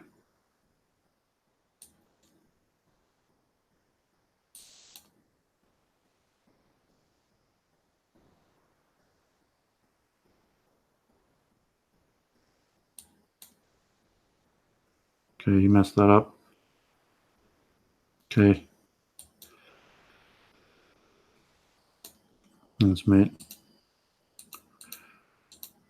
Okay.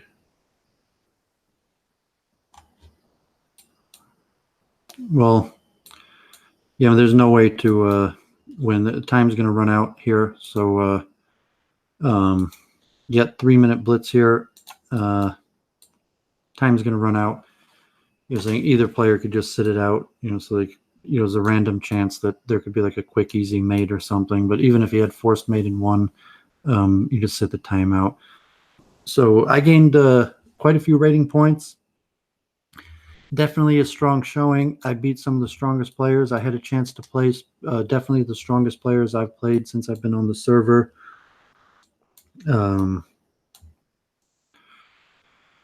But no, not quite going to make it into the top 10. And people are probably going to be able to squeeze ahead as I'm sitting here. People are just going to probably keep on getting more points.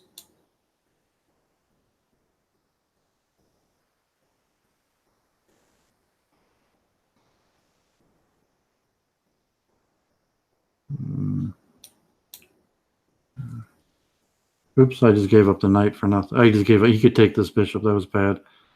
But I could have taken this pawn. Horrible. I should have taken that pawn, but it doesn't matter because this is going to be the last game, and I'm just going to wait out on time. So unfortunately,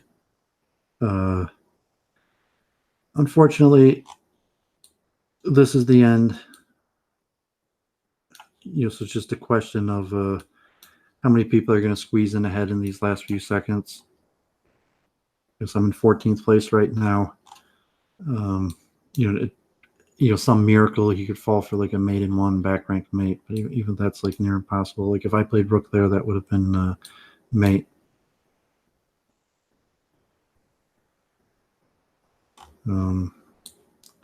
But I gotta say, I'm pretty impressed with my play. I'm pretty happy with my performance. Say grandmaster. I'm ahead of Nakamura's in third place for Rouge. It looks like he got him, but it's over. So Duvid, 14th place. Okay. Anyone from the chat going to say anything? Duvid, thank God. I'm pretty happy. I got 10 people watching. I'll put the link in the chat if someone wants to come on and say something. And that was the best performance I've ever had in my tournament career. I played some very top players. I performed pretty good. Saying Nakamura third place, Paul from St. Petersburg, Eric Rosen 14th place, Duvid 15th place. I might even save this one. So let me see if I could make the screen smaller so I could save a screenshot to show my performance here. So Duvid 15th place. I'm gonna screen capture that and I'll tweet that out. And thank God. Thanks everyone watching. I put the link in the chat if anyone wants to schmooze a few minutes. like I'm feeling pretty good about myself. I'm pretty happy with that performance. Look out there, and these people were probably streaming. So,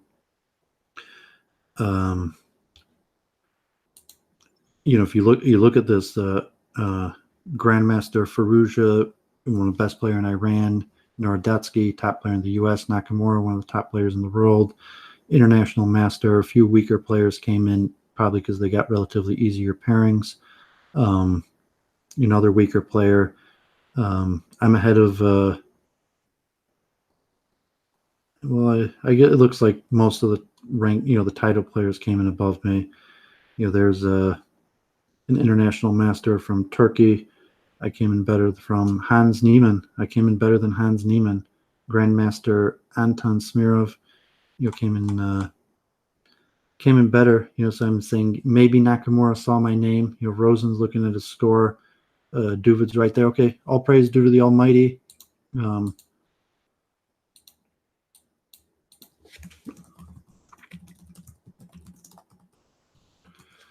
And Rouge, who beat me, came in 7th. What was my final score? 17.5 out of 26. So I could look at these games. I put the link in the chat. I'm not sure if anyone wants to come on and talk about chess or something like that. But international tournament players from all over the world. I don't know, Goose Bear, going to come on and talk about chess. Like I was hardly looking at the chat. I popped in a few times.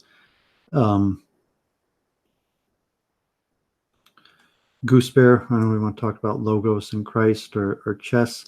Tom Anderson, I guess, I don't know if any of my regular people who watch me in blood sports also play chess. That's why I say I think from the people in the blood sports debating arena, I think I'm definitely one of the stronger, if not the strongest chess players. Regular people who watch me in blood sports also play chess. This is Goose. I think from the people in the blood sports debating arena, you got to turn off the video, Goose. You probably have the video going in the background. Just listen from the Hangouts and turn off. I need to hang up and go again. You don't need to hang up. You just need to mute. There we go. Okay. Got it. Okay. Is this your first time streaming? I've only done it a couple times. I'm kind of a tech boomer. Sorry. Okay, yeah, no problem. That's a common first-time mistake is you have the video in the background and you get the echo. Are you a chess player? Yeah, but honestly, I've played fewer than 20 or 30 games in my life. I'm good, but I'm not refined. You know what I mean? Were you were able to follow what was going on in my games? I mean, I checked in here and there, but I was interacting with the chat a lot. Just kind of listened to you talk. There were some interesting things. Some of my losses were actually more interesting than my wins. Like a few people like that self-made I got towards the beginning when I was up a piece and had very little time left. And I think I fell for like a mate, but I think it was some pretty exciting chess. I'm going to look back and that's part of how you improve your chess is by going over the games. I could go over on chess.com with computer analysis. I definitely seen you're definitely familiar from different chat. Are you like Luke Ford or Brundlefly or? I think I found you through Brundle. I haven't really watched Luke Ford, but yeah, I even told some of those guys like you realize that like Duvid's the reason some people find this place, right? Which place? Just those circles, because I see you and I'm like, well, okay, this guy's Jewish. What's he doing in these circles? So it's intriguing. Well, because I'm debating ideas. I somehow I emerged to be one of the leading opponents on the debates, largely through Brundlefly, who set me up, first to debate Eric Stryker, and then on JF, and then almost all the leading figures on. Oh, did you go on JF? I've been on JF 4 times, but Richard Spencer, Patrick Little, Kirk Doolittle, and some of those once I developed a reputation in the debating circles. But there's kind of an inner circle of people who disagree with me, and I've risen to be I guess I'm a dissident right-wing Jew. So I've developed a reputation for debating other dissident right-wing people that are not necessarily Jew friendly. Yeah. Well, I've told you before, you have incredibly thick skin, and I appreciate that you do what you do. Yeah, I enjoy debate. Saying like you could see from the chess play, it's kind of It like is. It's the same thing. you win some, you lose some. You like because it's the blood sports. People could throw anything at you. Obviously, like I enjoy reading in history and information. So Brundlefly is very quick-witted and could say comments quickly. There's other people like E. Michael Jones who may not be quick on his I feet. know. I did see your interview with him. I did see. Yeah, he's got a lifetime of research, so he definitely landed a few blows against me in terms of just well-researched ideas. Where, yeah, I mean, most of the audience, because I'm generally arguing on forums where the majority of the people listening are more in disagreement with me than agreement. Yeah.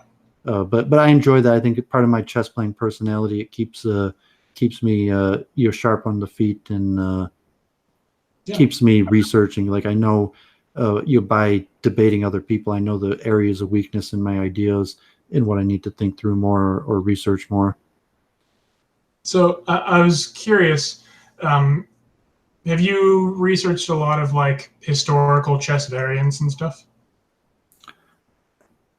I don't know about variants. I researched a lot of the history of chess, and it's very interesting that the history of chess, the use of chess, stories about famous people like Benjamin Franklin, avid chess player.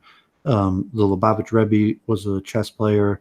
Yeah, I mean, chess is so there's a lot of history like of how chess fit in or famous games between people or kind of spiritual connections. Most of the academics, some biblical legends like King Solomon invented chess, although the evidence seems to point to it coming from India, through the Muslims, that the Muslims brought chess.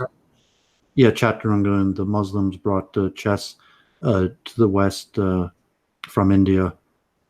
How much have you looked into the Eastern variations like shogi and stuff? None at all. I play backgammon. Someone on the chat, I guess, knows my brother or follows my brother channel. My brother's actually I quit playing chess after high school. I got up to about 2000, and after high school, I never competed again. And if you follow my channel, like I coach kids in Metro Detroit, which is also interesting because I get to do kind of like psychological, educational experiments because we have a very good team, and there's a lot of people who bring their kids to get on the team, and just different things about how education, how kids develop the mind or consciousness that through teaching them how to think about chess, and it's rewarding because it's a good deed and brings me a little bit of public I guess acclamation that I'm coaching state championship team from kids in Detroit, which is intellectual games. So going into Metro Detroit, largely African American schools, and having them win at what's considered an intellectual endeavor. What was the championship you said you won recently? Just a couple days ago or something? It was just a tournament on chess.com like this. So this is the main tournament where all the top players come. And, I was surprised I got 15th place. So out of 400 players, I still got, relatively in the top 5%. But they have tournaments like every half hour. They constantly have tournaments. And a lot of those tournaments, the top players don't bother playing in. So, when I pop on them, I usually perform near the top. So 2 times a week, they have these open tournaments. I think there's even a prize fund or something that comes from it. And a lot of the top players around the world will play. So I had a chance to play, some very strong players, and I lost, I went 17 and a half out of 26, and I was surprised at my performance. Actually, if I look at my stats, I think I, beat a higher rated player than I've ever beaten before in like the few months I've been playing online. Yeah, I only downloaded the app very recently. I connected with you and Heinrich on it, but I haven't really, I think I only played one match. And I didn't know that some of the challenges they have affect your score. So I basically nuked my ranking really quickly.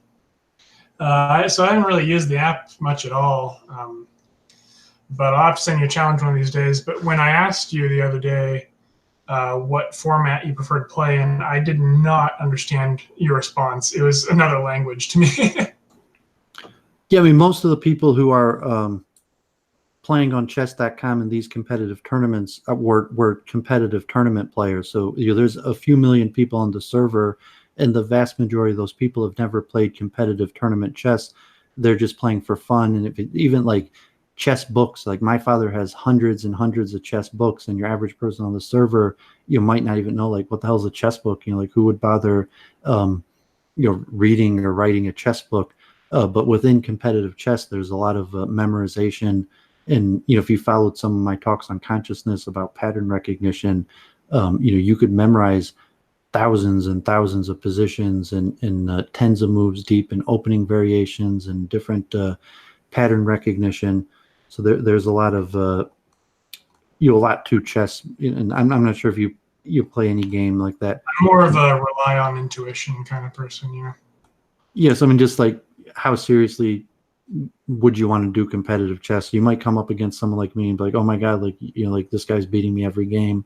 And then you look into it and like, okay, because this guy has played decades, and I've spent tens of thousands of hours playing chess. And so most people are like, yeah, I'm not going to invest that much time into chess. It's just a game. I doubt I'll spend. I mean, like, my interaction with it is a bit different. Like, I haven't played a ton, but I'm good, just kind of organically, but not so good from experience that I would probably be competitive. The nature of the game is, even if you're good and have a sharp thinking on the spot, that it's very difficult to figure all this out on the spot. So someone who spent read multiple books and prepared the patterns and the openings, the scenarios. Yeah, it's unlikely, even if it was a slow game where you could think as long as you want. It's unlikely that over the board you're going to be able to figure it out on the spot. Well, it's basically a perfected game. What I was going to bring up is that I actually have several larger scale chess variants designed. Because I'll play it a bit and then my mind goes to kind of creative places. And I've tried to incorporate things that people have attempted to incorporate into other chess variants. Like, do you know of the Cardinal and the Marshal? No, I mean, Bughouse is the only variant of chess I ever played. I know they have. Say it again. Bughouse is this 2-game variant where you have a partner. One guy plays white and the other guy plays black. So when you capture a piece, you hand it to your opponent, and they could place it anywhere on the board. And it's pretty popular. That's even on chess.com. But you have it's a 2-on-2 game.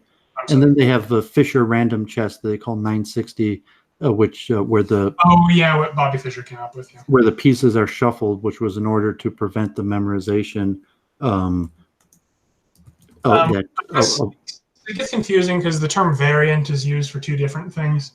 There are variants of 8x8 chess, but more what I was getting at is large-scale variants. So one of them was grand chess, and basically they do a 10x10, and they introduce the Cardinal and the Marshal.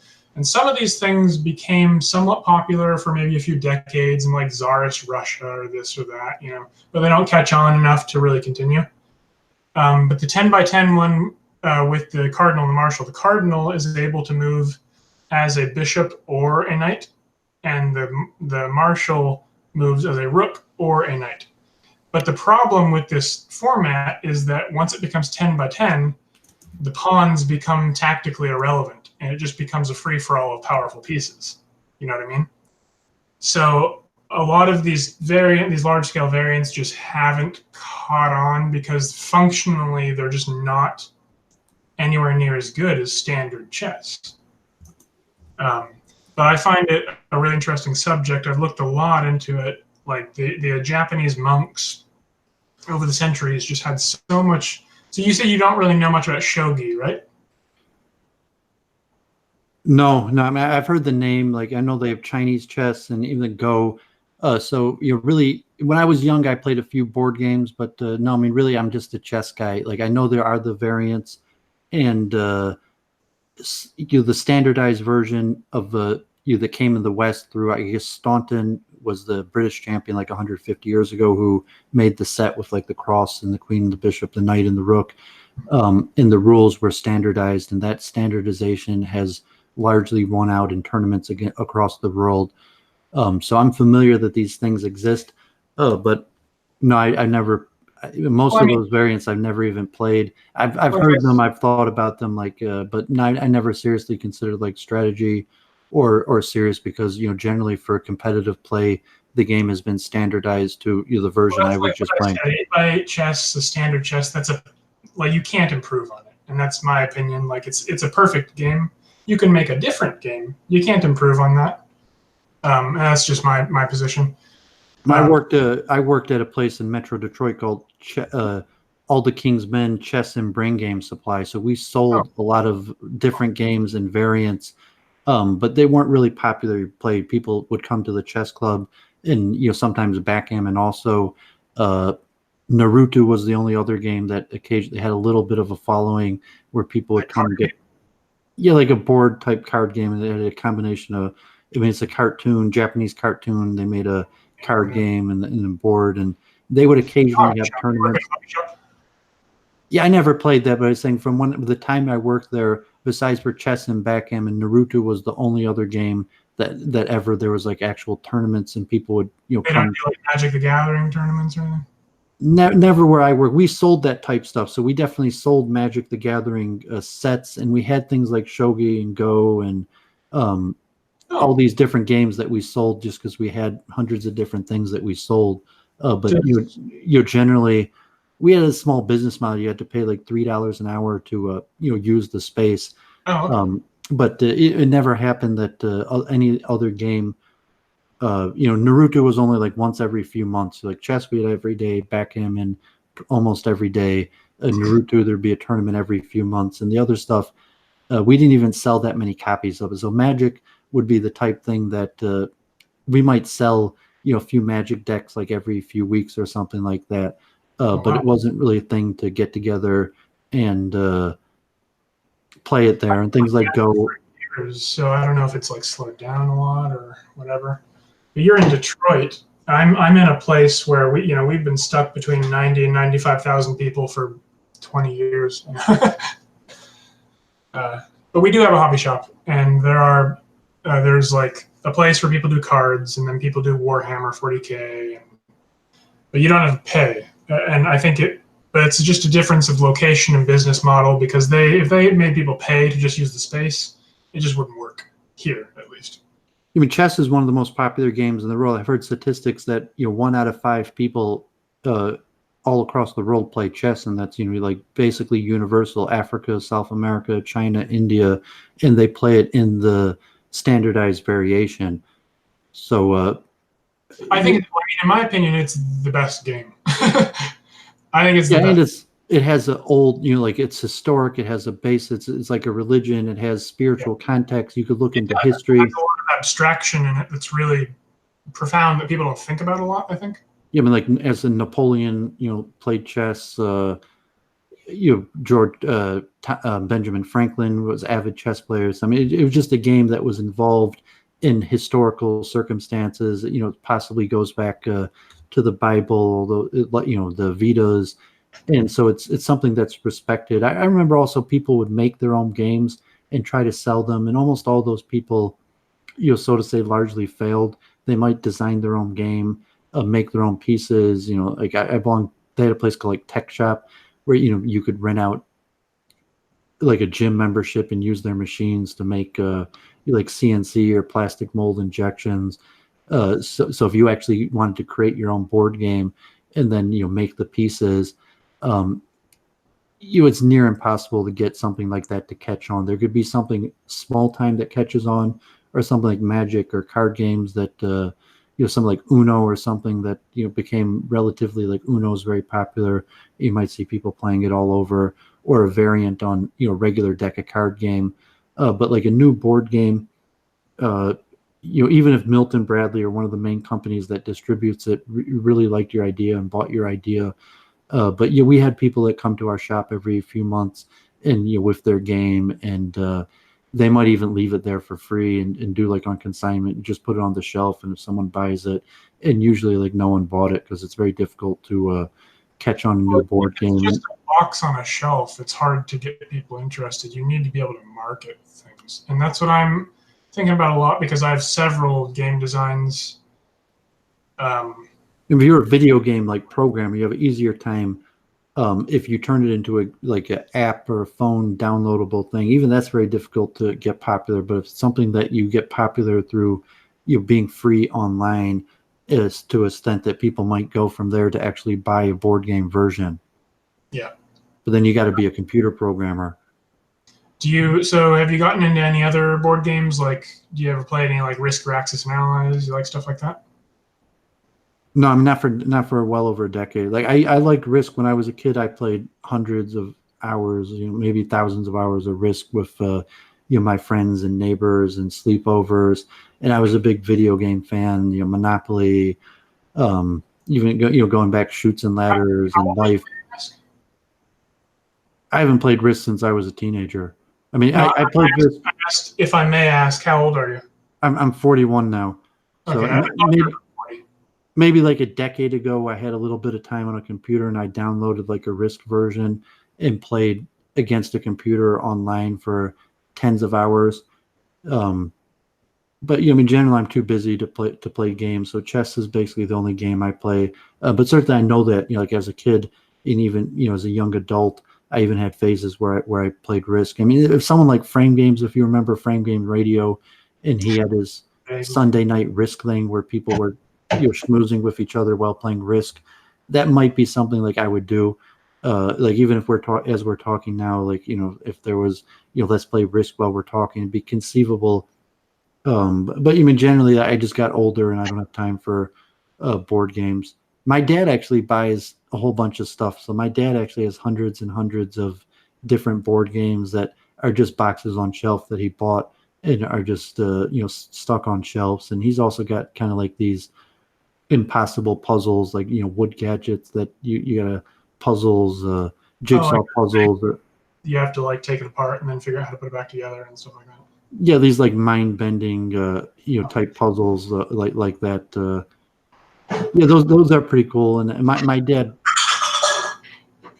the type guy who like might actually buy your board game if you made a board game and it was in a store and my dad saw it and it wasn't super ridiculously expensive, he might buy it, although it's unlikely he'd even open it or look at it. He would just be the kind of guy like, oh, that's cool, he'll buy it.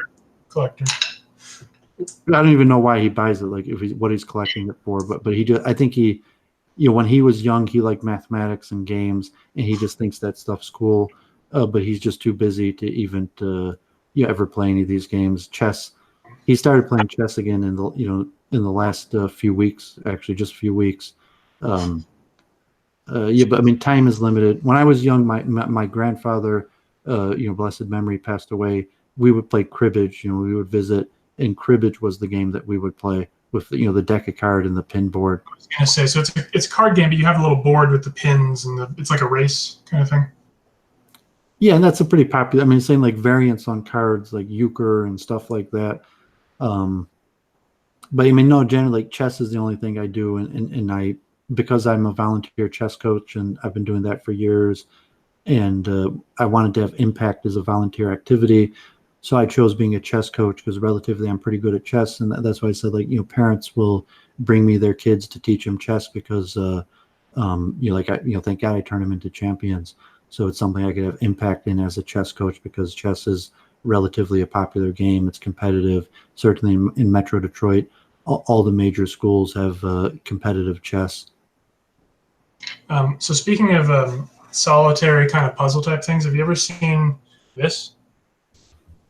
It's called Solitaire, not the card game, obviously. Yeah, that's pretty cool. I remember spending like hours, and I guess that's the one where like you jump over and you take a marble off each time you do it, and you never solved it. It's hard. I forget if I solved that. I mean, I think I did. I think once I solved it, like you could solve it. Like once you get it, like you basically get it every time after that. Well, it's funny how, because like one of my really good friends, on an organic level, I'm far more intelligent than him, but he actually solved the Rubik's Cube and I never did. Your Rubik's Cube is actually something I never solved. So I think that thing you're showing me, I'm pretty sure I remember solving that. And then, once I got to a point where basically I could solve it every time, And Rubik's Cube might be like that also, where once you learn how to solve it, you could solve basically every time. But I had Rubik's Cubes, and my dad had different variants on it. And yeah, I even have books on it. My dad said like books how to solve it. But even with the books, I don't think I ever solved it. I haven't picked up a Rubik's Cube since I was, like in high school at the latest. Yeah, some people, they get good enough at it and they can just do it in less than a minute. I remember one time in high school in geometry class, a couple kids were able to do it, and we had them race, and one of them did it in like 50 seconds, and the other one did it in like a bit over 60, and it blew everyone's mind. But I think it's because most people don't understand how it's done. There's competitions and networks for almost every game. So like Naruto, people would literally drive for like hundreds of miles for these Naruto tournaments, and they weren't that big. Like, sometimes there would be like 20 people, but a lot of times there'd only be like 8 people, and it'd be like a multi-state championship, like Michigan, Ohio, and Indiana, and people would literally drive for like 10 hours to have like a regional championship, and there'd only be like 8 people there, and so certain circuits, like I'm sure there are people who get together and compete just because it's the nature of people to compete. But as I said, chess is a big enough thing that there's intramurals and regular tournaments, and in Metro Detroit you have big schools. The chess teams will have like 50 people on the chess team. So I don't know if there's really no other game like that that's like chess in that manner where it's so popular. And there's a reason why chess spread east and west from India and took all kinds of different forms. I mean, it's the game, Whereas you have something like Go, which I actually have a fairly decent Go set, and that hasn't changed forever, I have the book on the programmers who made Alpha Zero, and I guess Go was one of the last games where the computer finally beat the best player in the world with the new machine learning AlphaGo, and then they made AlphaZero for chess, and that became, at least for a period of time, was the best chess program in the world. But I was following that, and then there's been new understandings of the game of chess based on this machine learning, where I guess what they had done previously, they'd like programmed all these books and algorithms trying to make the computer good by using the best knowledge that the top players of chess have about chess to program the computer. And then they just did Alpha Zero, where they didn't program anything in. They just used machine learning and put the rules in and allowed the computer on its own to create its own algorithms. And that's what it was able to beat the world Go champion. Runs a million scenarios really fast until it just, Yeah, which is interesting that, saying that the computer on its own did better figuring it out for itself than having the best information of what humans thought was the best information. It's a lot more blunt an instrument than human consciousness, though, I think, because it just kind of has to do you remember probably like Windows 2000 or something, Windows 98, Windows 2000, there were certain screensavers, and one of them just wandered through a maze, and it would turn right until it couldn't turn right, and then it would turn around, and it would just keep turning right and then turn around. And that's all. It was a very simple program, and it went through a maze until it found its way to the end, but all it knew how to do was turn right and follow the wall. And it would just keep doing that until it made its way through the maze. It sounds familiar. And what you remind me when you say was the game Snake that used to come with like BASIC on computers. You get like one free game. And there used to be like a variant. My friend figured out like where to change in the code that would make it so the snake just kept on growing. Like I think there was a version of Tron like that. That's a good one, yeah. I mean, Tron had a version like that where just the line keeps on staying, and like eventually you're going to run into the line. So we had learned how to adapt the code of the Snake game that came with BASIC, and it was pretty fun. We used to, like in high school, we would play that constantly, of the Snake game that kept on growing, and so there's a little bit of like mathematical thought or trying to trick the other person and just being very quick on the keyboard.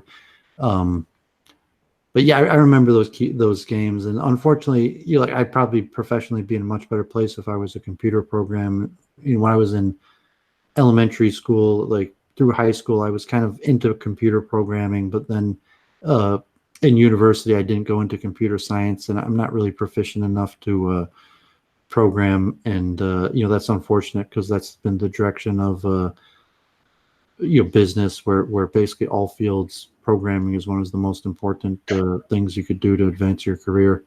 Someone in the chat says that I'm a failed white nationalist. I assume because I'm having a civil discussion with a Jew.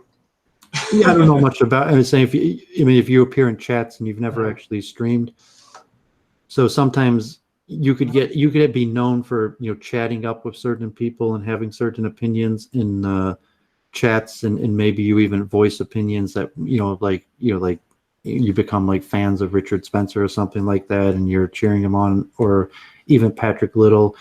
Or whoever, but until you start streaming, you don't really develop your own ideas and personality, and until you enter the blood sports, you may not realize, how well thought through your ideas are.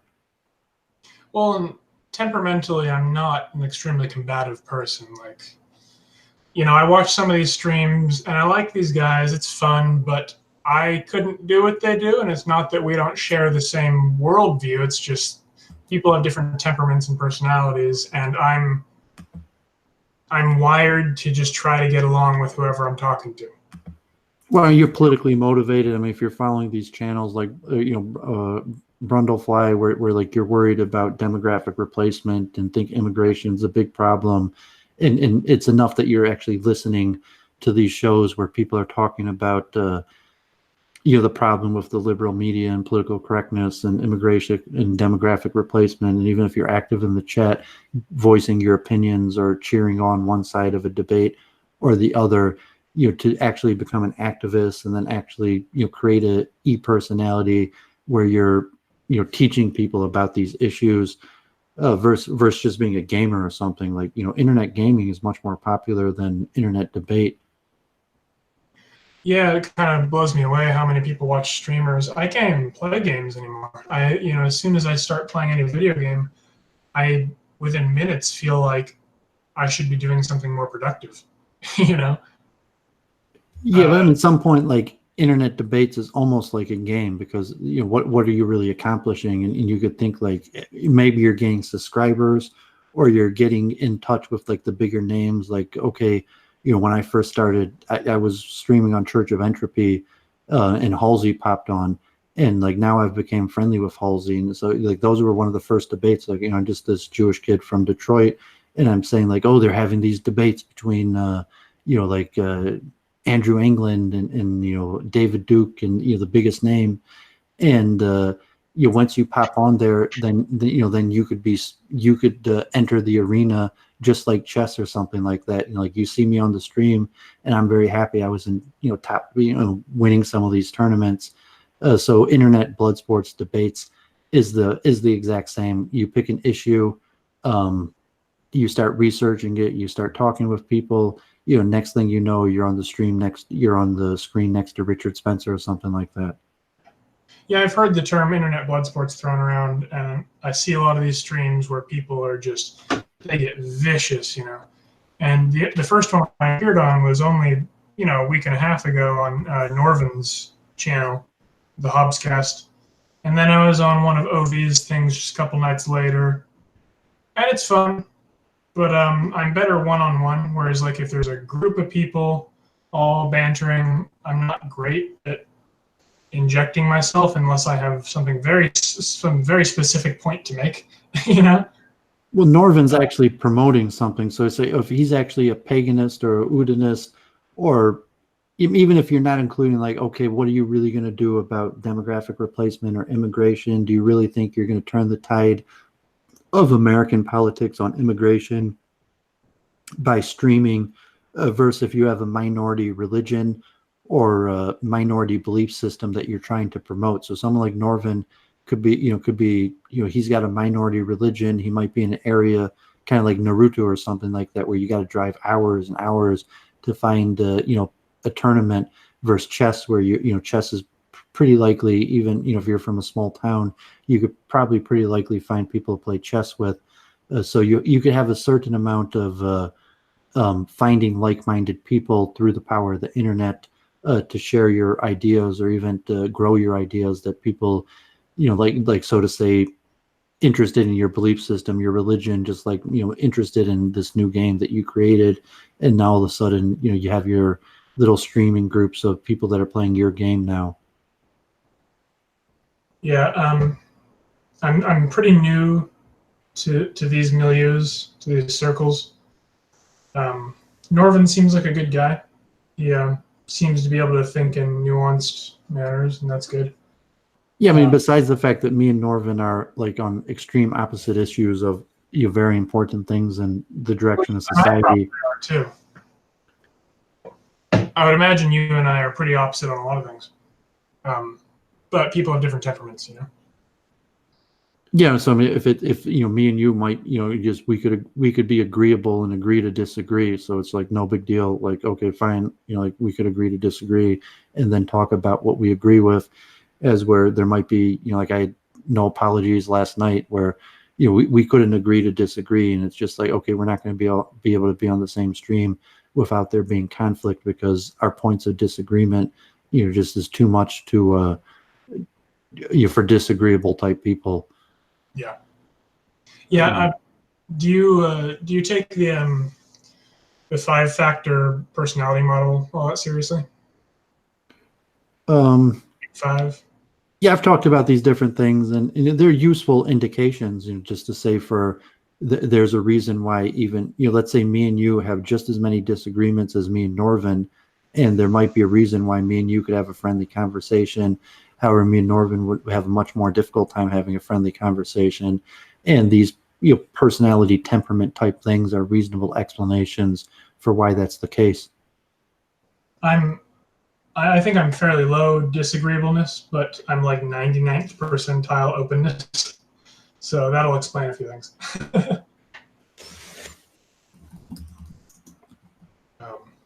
Yeah, me and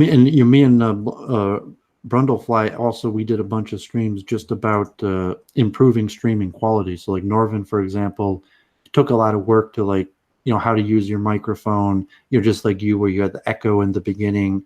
And, so just friendly type micro streaming, like what I called the union of micro streamers, where they're just like, let's benefit each other by helping each other, improve our game, regardless of what we're promoting, even if we're promoting things in direct opposition to each other, that we were able to come together and, and just exchange tricks of the trades for better streaming.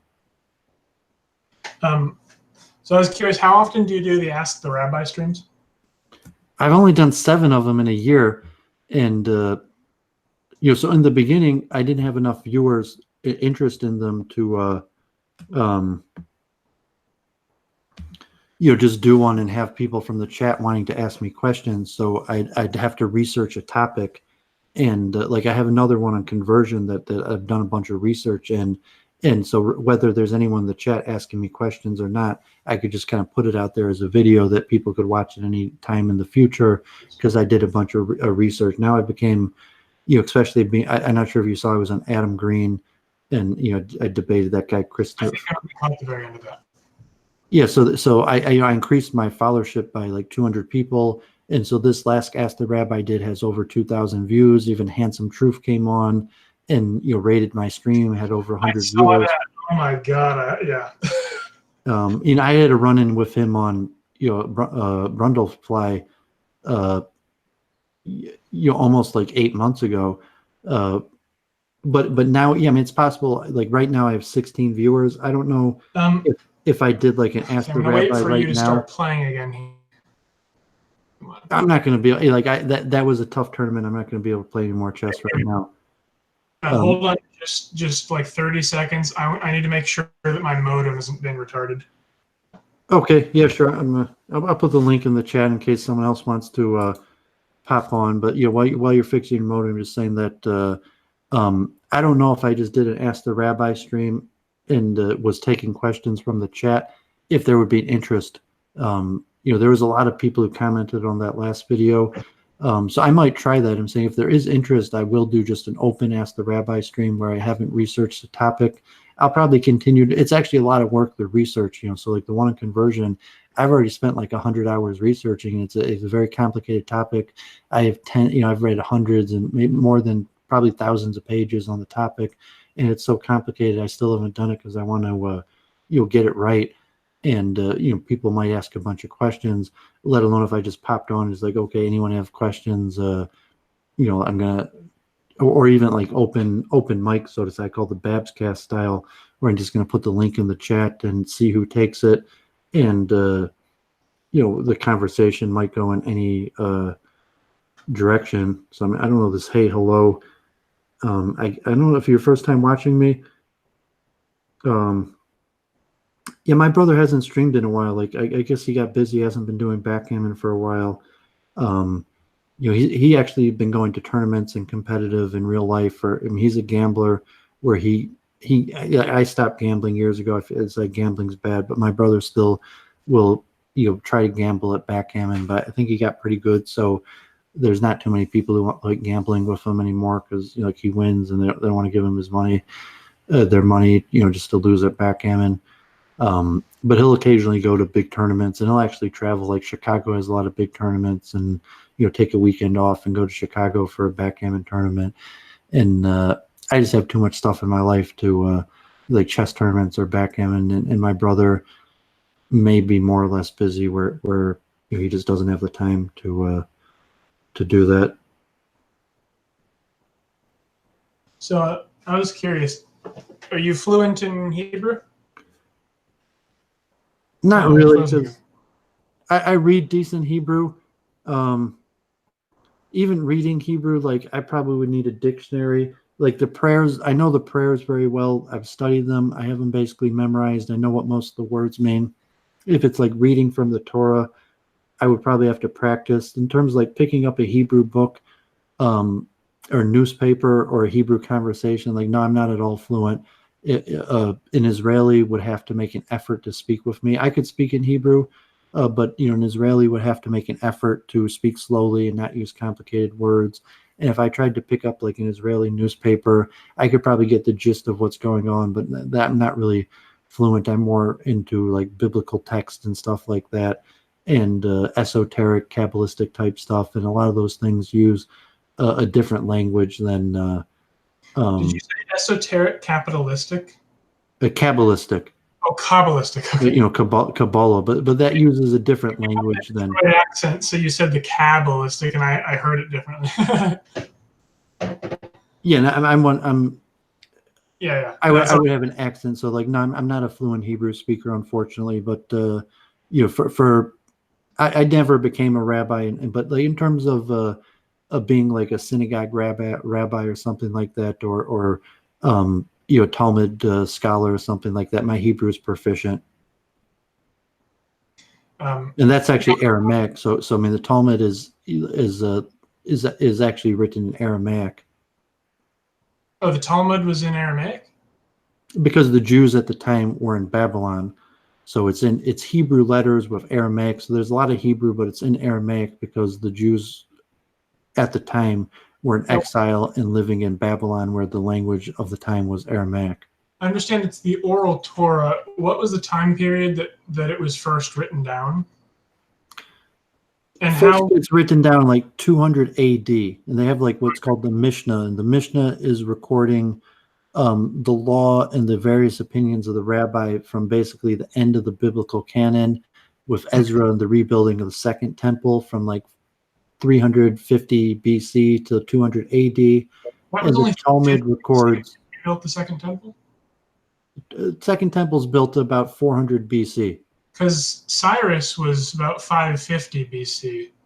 And didn't Cyrus allows the Jews to go back, and then they rebuild the temple, and then so the books of prophecy end when the temple's finally rebuilt and the Jews are returning to the temple worship. And then according to Christians, we have the intertestamental period there. Yeah, so the Mishnah covers up to about 200 AD, and then the Talmud covers till about 600 AD. And it's largely a recording of the various opinions of the rabbis during that whole multi-hundred-year period. Okay. Interesting. It's Yeah, written somewhat like that. it's written somewhat like minutes of meetings, although it's interesting because it's intergenerational, where Rabbi so and so says this and Rabbi so and so says that, and there's commentaries on commentaries. Yeah, although it doesn't tell you like who's who, and one guy could be 500 years after the next. So so it's still somewhat like an oral tradition. Now you could get like Art Scroll translations that might give you a little backdrop on like who these rabbis are, but historically, you have to hear the stories, and the Talmud also has stories of these rabbis or incidents, and like if you hear me debating, there's a lot of stuff about the Greeks and the Romans and in war stories or politics, or even stuff about how Roman and Greek society functioned that are thrown in there also. So the Masoretic text, can you explain that to me? That was like the standardization of the Hebrew Tanakh or whatever, but that came a bit later, or? Well, yeah, I mean, it's believed that the version. So all synagogues we have Moses, and on Saturday morning we take out and read from Moses, and over the year we read the whole book of Moses, and then there's different sections of the later prophets that are read, although we don't complete all the prophets. So from a religious understanding, we claim that the version we have in synagogues is the same. That's the words that Moses, God spoke to Moses, and so from a literalist interpretation that that the Masoretic text is in reality what God spoke to Moses, but from a historical perspective, the archaeological evidence would show that the first text comes into existence even a few hundred AD, and the earliest archaeological evidence and how it became standardized is a dispute among scholars. Okay. Yeah, it's a lot of interesting stuff. I recently got, let's see, the Septuagint. I think I'm saying that right. Well, are you Christian, or are you pagan, or you're? I'm a Christian. And what, Catholic or Protestant? I mean, I don't know. I was raised Nazarene, so that would be Protestant. My grandpa built the Nazarene church in my town. His dad was a Nazarene pastor. Several of my dad's uncles were Nazarene pastors, so I'm bred in it. What's that stuff in your background? Is it like an Oriental rug or something? No, it's just cheap tapestries from a local hippie store. Just like what's that called, a mandala? Yeah, we got Ash all day popping in the chat. Let's see if she wants to come on and talk about.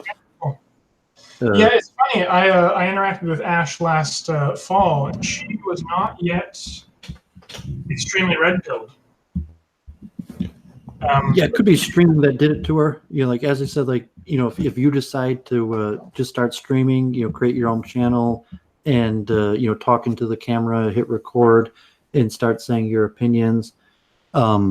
Sometimes that process, so to say, radicalizes you, because you may not have thought these issues out, but when the words start leaving your mouth, or you start interacting with other people, you may realize that you hadn't actually thought through a complete worldview system of thought until you had to articulate it. And then once you start articulating it, it could be actually saying like, well, actually, I do believe in these more radical things. I just never articulated them.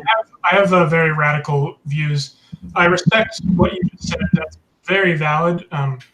My family, basically, our main pastime is just sitting and talking. So I talk this stuff out with my family a lot, and I'm really fortunate for that fact, because I don't think a lot of people have that these days. I mean, my family's more readers. Like we might sit, like my mom and dad. Now they they moved and have a bigger house, but they used to sit at opposite ends of the table and both reading their own books or in front of the TV. Really? You're more reading than talking. Oh, yeah. My dad, he, for the last 45 years, he's up at 5 a.m. reading his Bible every single day. So this past year, when I really started to dive into the JQ, he doesn't really push back so much when I bring it up to him, because he knows his Bible. And I don't hate Jews. I'll state that right now. I'm here because I have some respect for you. I find you an interesting guy. And Jews are human beings. I don't hate any people, but he knows his Bible very well. And there's many instances in the Bible in the Old Testament of Jews pissing God off. But I think they're the chosen people for a reason. It's really complex. I think very few people have a very nuanced understanding of it. Yeah, I had one rabbi who kind of used it as like a logical proof that that there's some divine origin, because said, like, who would have wrote all these bad things about if a group of people decide to get together and write their history, who would have included all these negative things about their founders? And the fact that all that stuff's included is some sort of hint that it's probably divine in origin. Yeah, it's a funny thing. I'm really thankful for the legacy that I've been handed, because there's a lot of degradation around. People are just clueless, and I don't know what it is, but whatever reason, I wish I had more of the history of my dad's side of the family, because it's just pastor after pastor after pastor. But my dad, he came of age in the 60s when all that stuff was going on, and he chose not to go into ministry like his dad had, and his dad's dad had, and I think his dad's dad had. And he became a forester. He just went into the woods. And I think there's something very symbolic about that. Yeah, sometimes he thinks that I'm supposed to do some God, kind of, because of conflict. Conflict might be the natural state, and then sometimes you're like, okay, like it's just very difficult to get along with our fellow human beings, or there's so many disagreements, and it's easier to find God or meaning in nature. So that the person who had found God in Scripture and preaching to fellow man, and maybe comes into difficulty and finds the same God in nature. Yeah, he's talked about that a lot. It's funny, like he and I can be arguing, it can be really tense, and then suddenly the tension goes away because someone spots a rabbit. Like, oh, look. By the way, speaking of that, right next to me,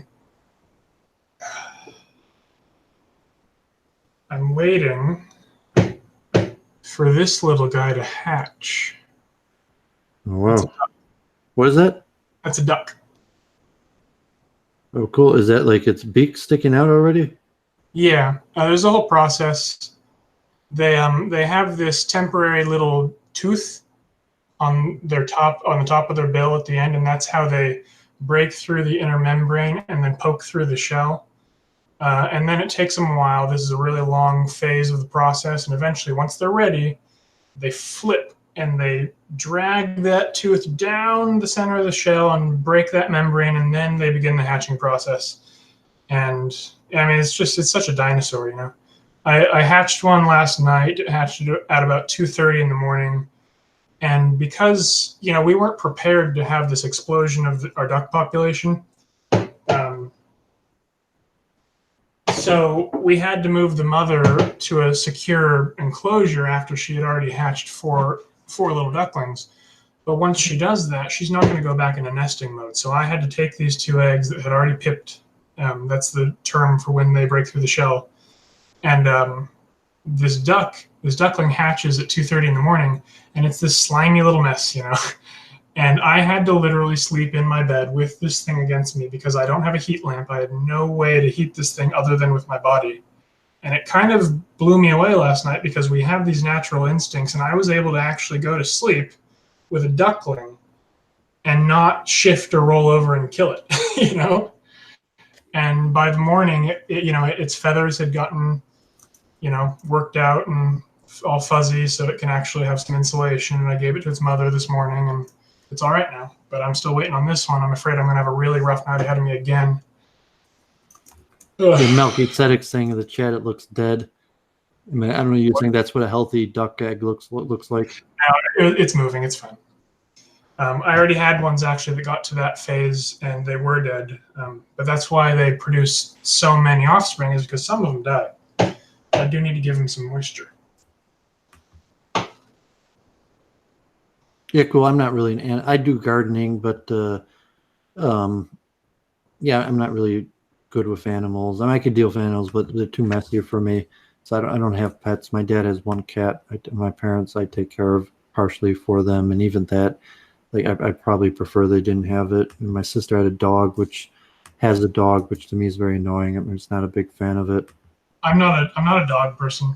Um, we have a Great Pyrenees, which is this giant, fluffy white dog, and they're bred to be livestock dogs. So that's, it's in their blood. I saw the previous one we had one time save a duck from a hawk and then let the hawk go.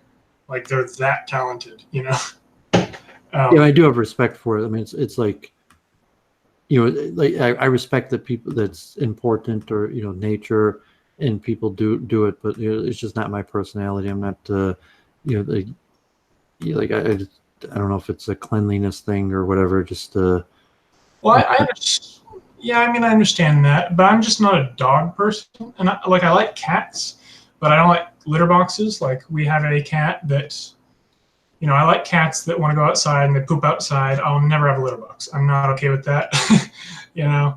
But I like birds a lot because I believe that they were given to us. Like, I think there's a reason why they're the only dinosaur relatives that survived. I think we're meant to have them. I didn't Not even to, know that. I mean, I'm thinking about you're probably right, but I didn't even like, research the yeah, animal. Think of the connection between ducks and um, dinosaurs. I mean, here they're, we have geese. yeah, I have geese. I have four geese, but we have like about 35 ducks now.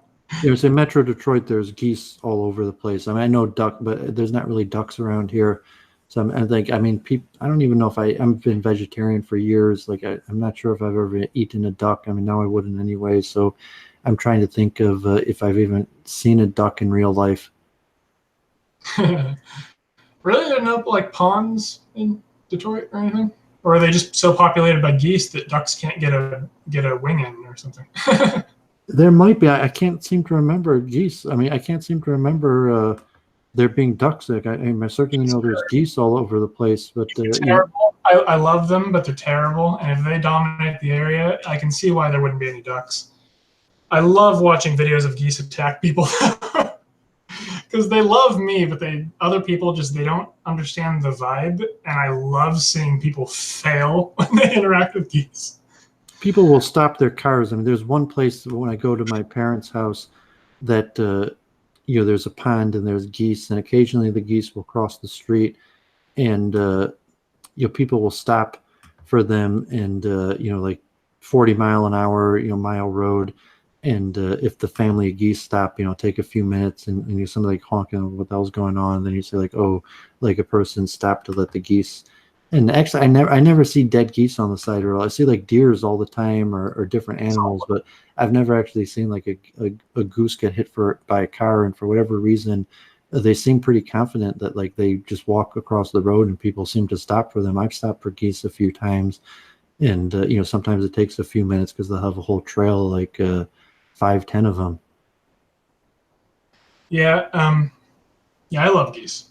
I named my We got wild turkeys here also, like in Metro Detroit occasionally, and there you hear stories about turkeys that, and not like injuring people. They could be aggressive and where they'll I've never heard of turkeys injuring people, but they could be pretty aggressive here in this area. Do you guys get coyotes there? I know people in LA get coyotes.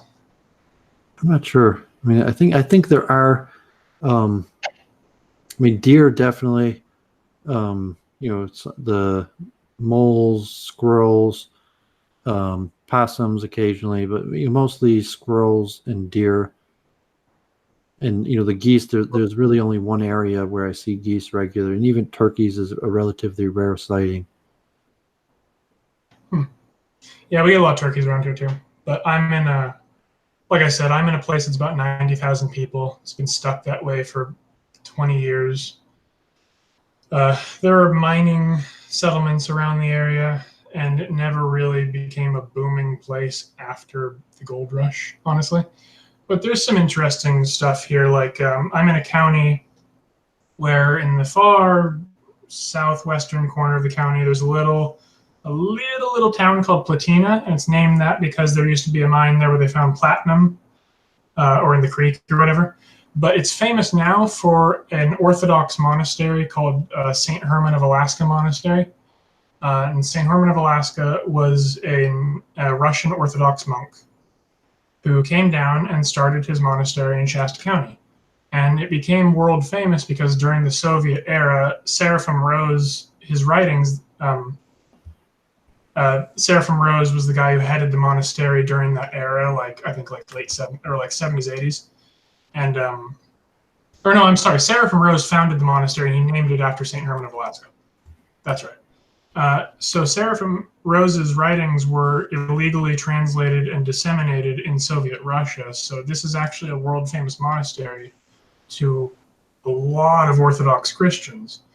And I haven't gotten a chance to get up there. I really need to, because I met the monks and they gave me a book by Seraphim Rose, and it's a beautiful book.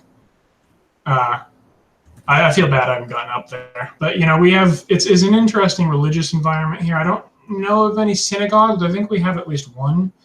But we do have a church, I want to call it Protestant, but it's pretty unique. Which state you said, in Alaska?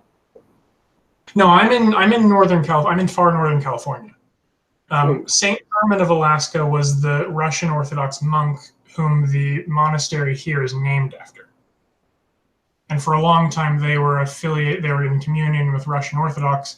Now I believe they're Serb, or whatever, in Alaska, and it's named after him. No, I'm in far Northern California, actually in the Jefferson area.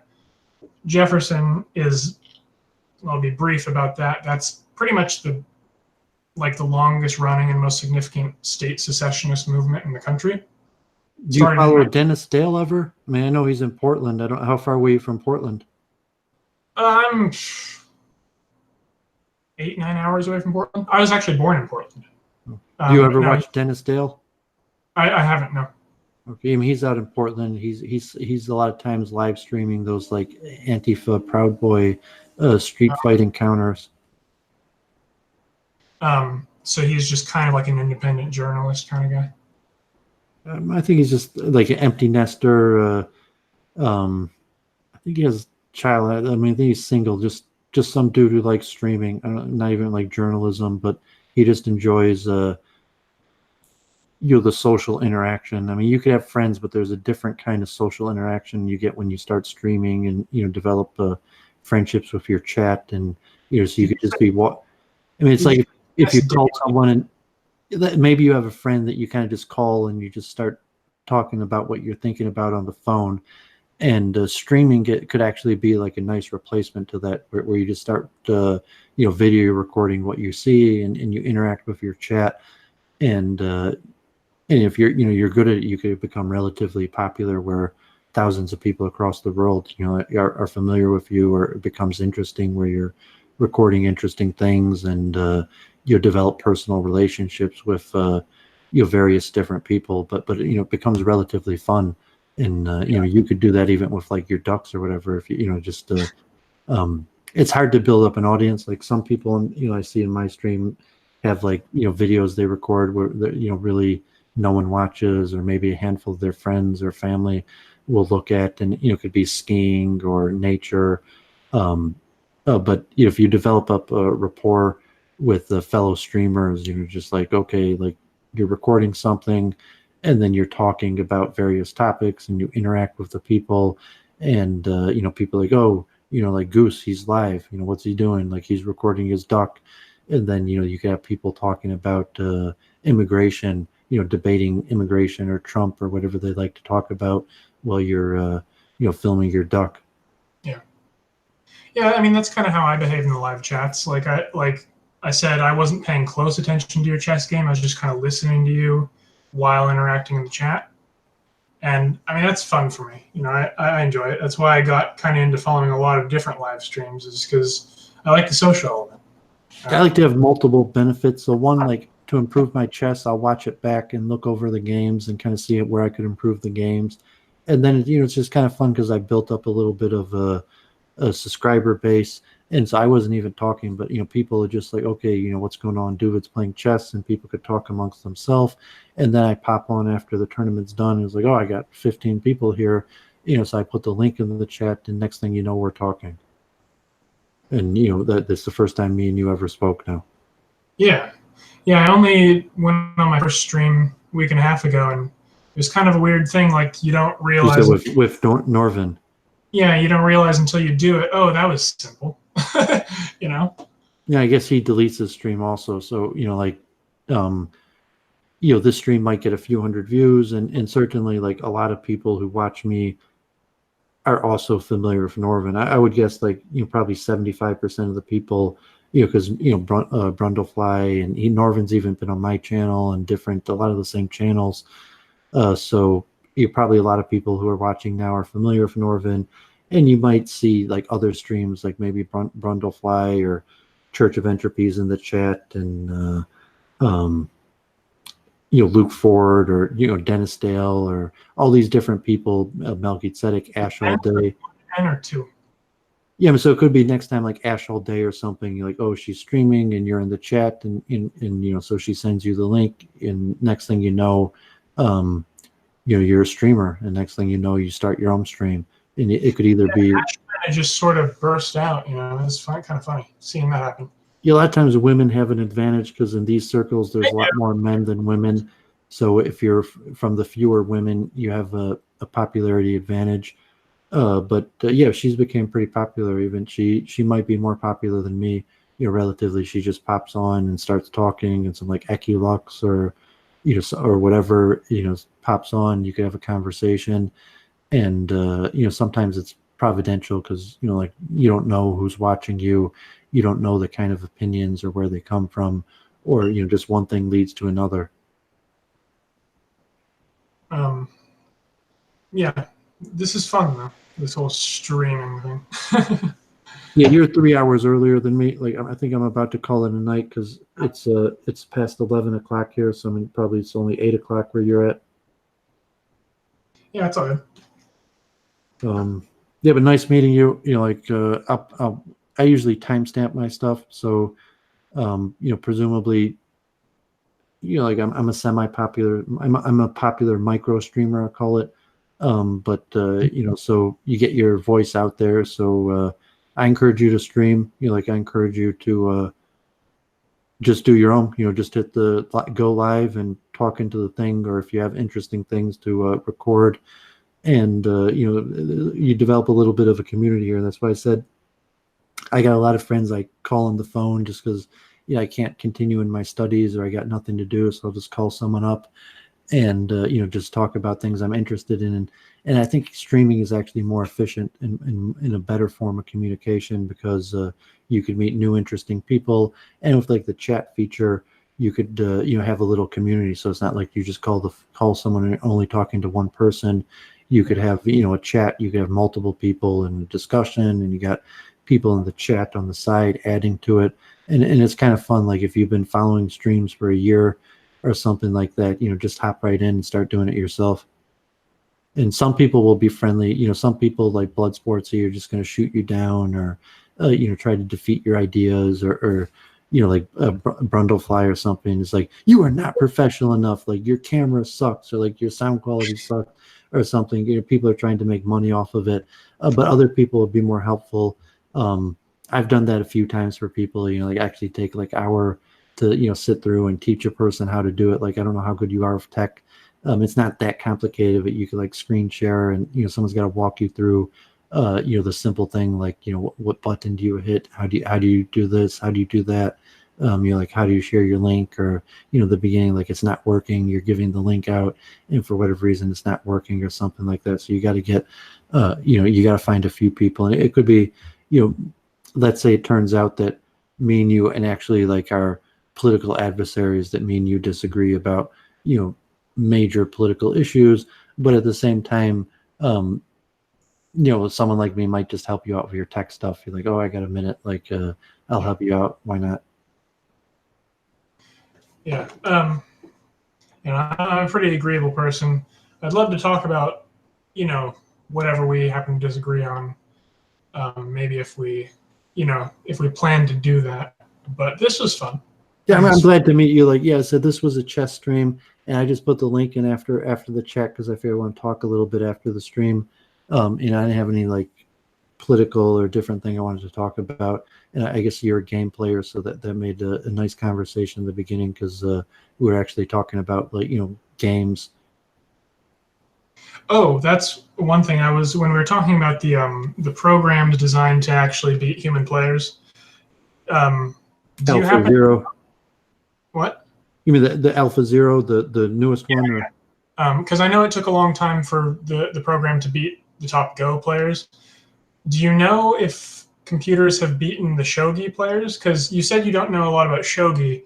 Next to nothing. No, I mean I don't. So the special mechanic about shogi that completely sets it apart from all other chess variants is that when you capture a piece, that piece goes into your hand, and on any turn, instead of moving a piece, you can place a captured piece anywhere on the board with the exception of the far two ranks. So that completely changes the game, as you can imagine. Yeah, definitely. Yeah, so I don't know if they've yet designed a computer that can beat the top shogi players because it's kind of an orders of magnitude more complex because of that. But yeah, I don't know if you knew that. Yeah, or if there's interest to program it. So even chess or Go, is an ancient game, and so I don't know the magnitude of how popular shogi is. If there's tens of millions of people around the world, where someone like IBM or one of the big computer companies would invest the time in someone who had that kind of programming ability that could be, that might cost millions of dollars and programming hours that someone would do that for shogi. Honestly, I know close to nothing about. I know more about it now from what you told me than I knew before you mentioned it. Yeah, I've never played it, but it seems interesting. Okay, I think we're going to sign off. Nice meeting you. Hopefully we'll talk again, and hopefully you'll be encouraged to stream more, and we'll run into each other in different venues. And sure. You could give my best regards to Norvin if you join his stream, or OV or something like that, or sometimes. I hope, Norvin's a very open-minded guy. I hope some of the rest of them don't disown me for this. I was so friendly with you. Well, I mean, me and Norvin, I mean, if it was random, but I mean, I don't know. I can't speak for him, but I mean, Norvin certainly knows who I am, and I've generally been friendly to him. He was saying that in terms of helping, even though we severely disagreed, in terms of promoting him as a streamer, and me and Brundlefly, who have generally tried to have a friendly union of micro streamers where we help each other out regardless of our disagreements. Yeah. So so I don't know, but certainly Norvin knows Duvid, right? I think a different dynamic emerges when there's a bunch of white nationalists on a stream together. I think a lot of people they have the capacity to be reasonable. And it's not that you and Norvin might even. I mean, I think he's on Southern California or something, so he might be like 10 hours away.